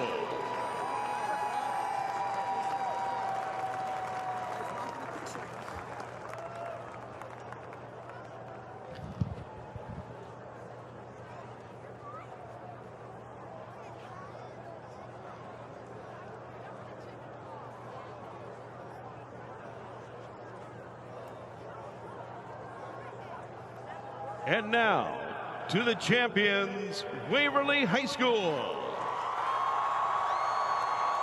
Head coach Reed Manstedt and his assistants will present the gold medals. Players, please come forward as your name is called. We begin with number 0, Gavin McMillan. Number 1, Zach Knucklehose. Number 2, Cameron Dumas. Number 3, Kel Lade.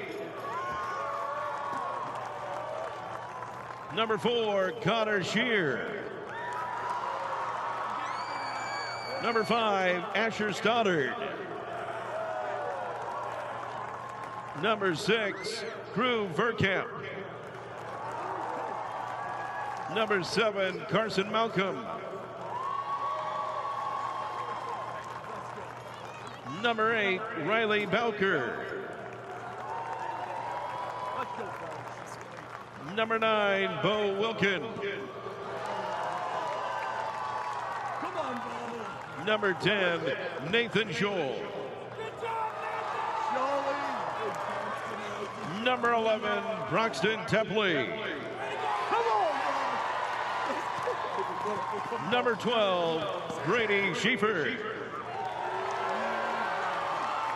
Number 13, Landon Vichal.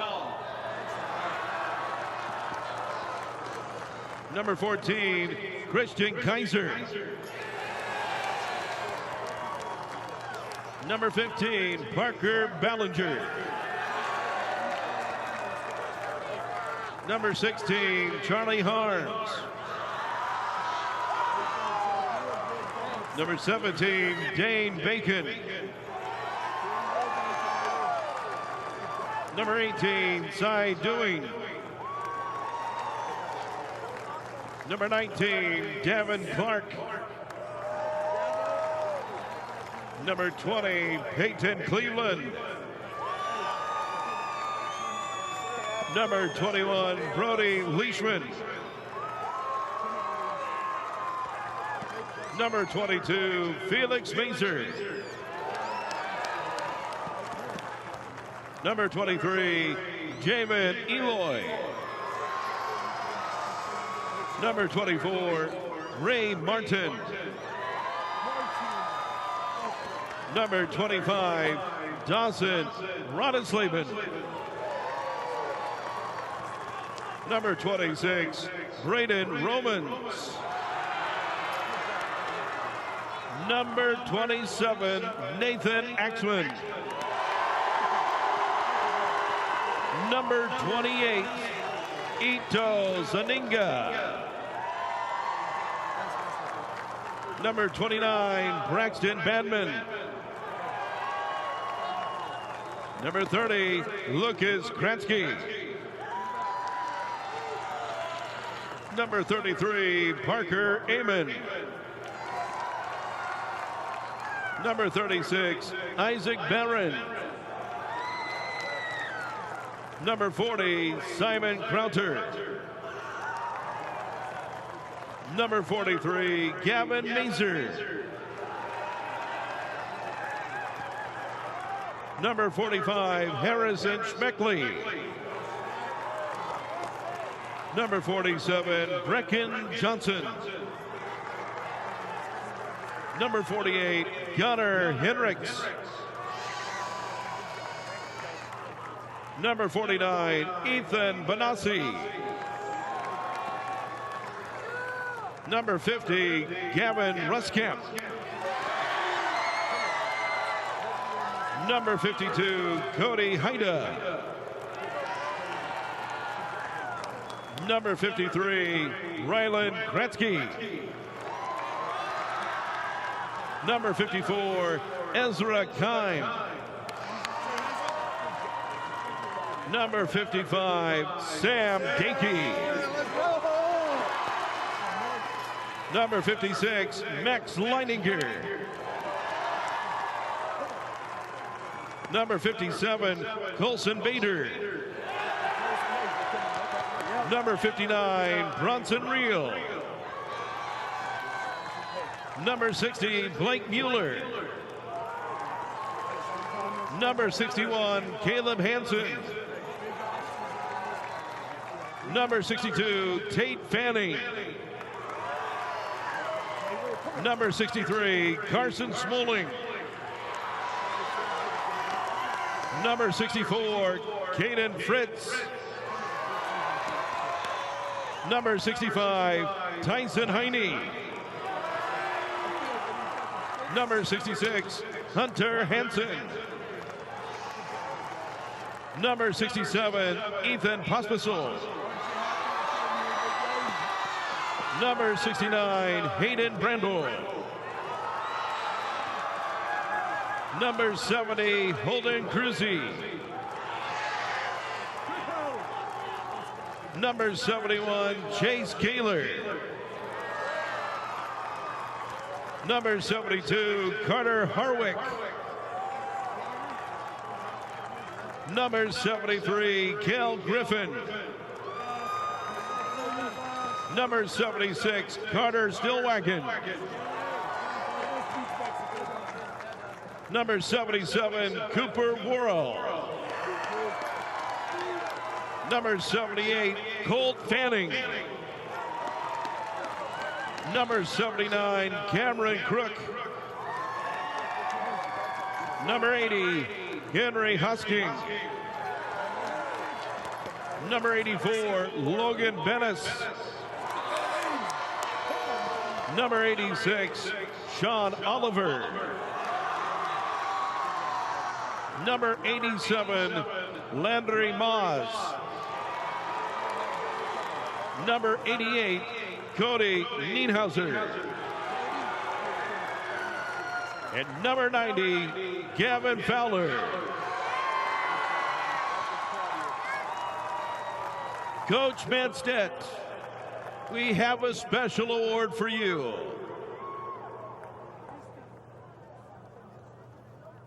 Now presenting the championship game ball from FMNE Insurance is Regional Director of Agencies, Tim Valo. For these outstanding athletes and their school, here is the 2025 NSAA Class B State Football Championship Trophy. Congratulations, Waverly High School.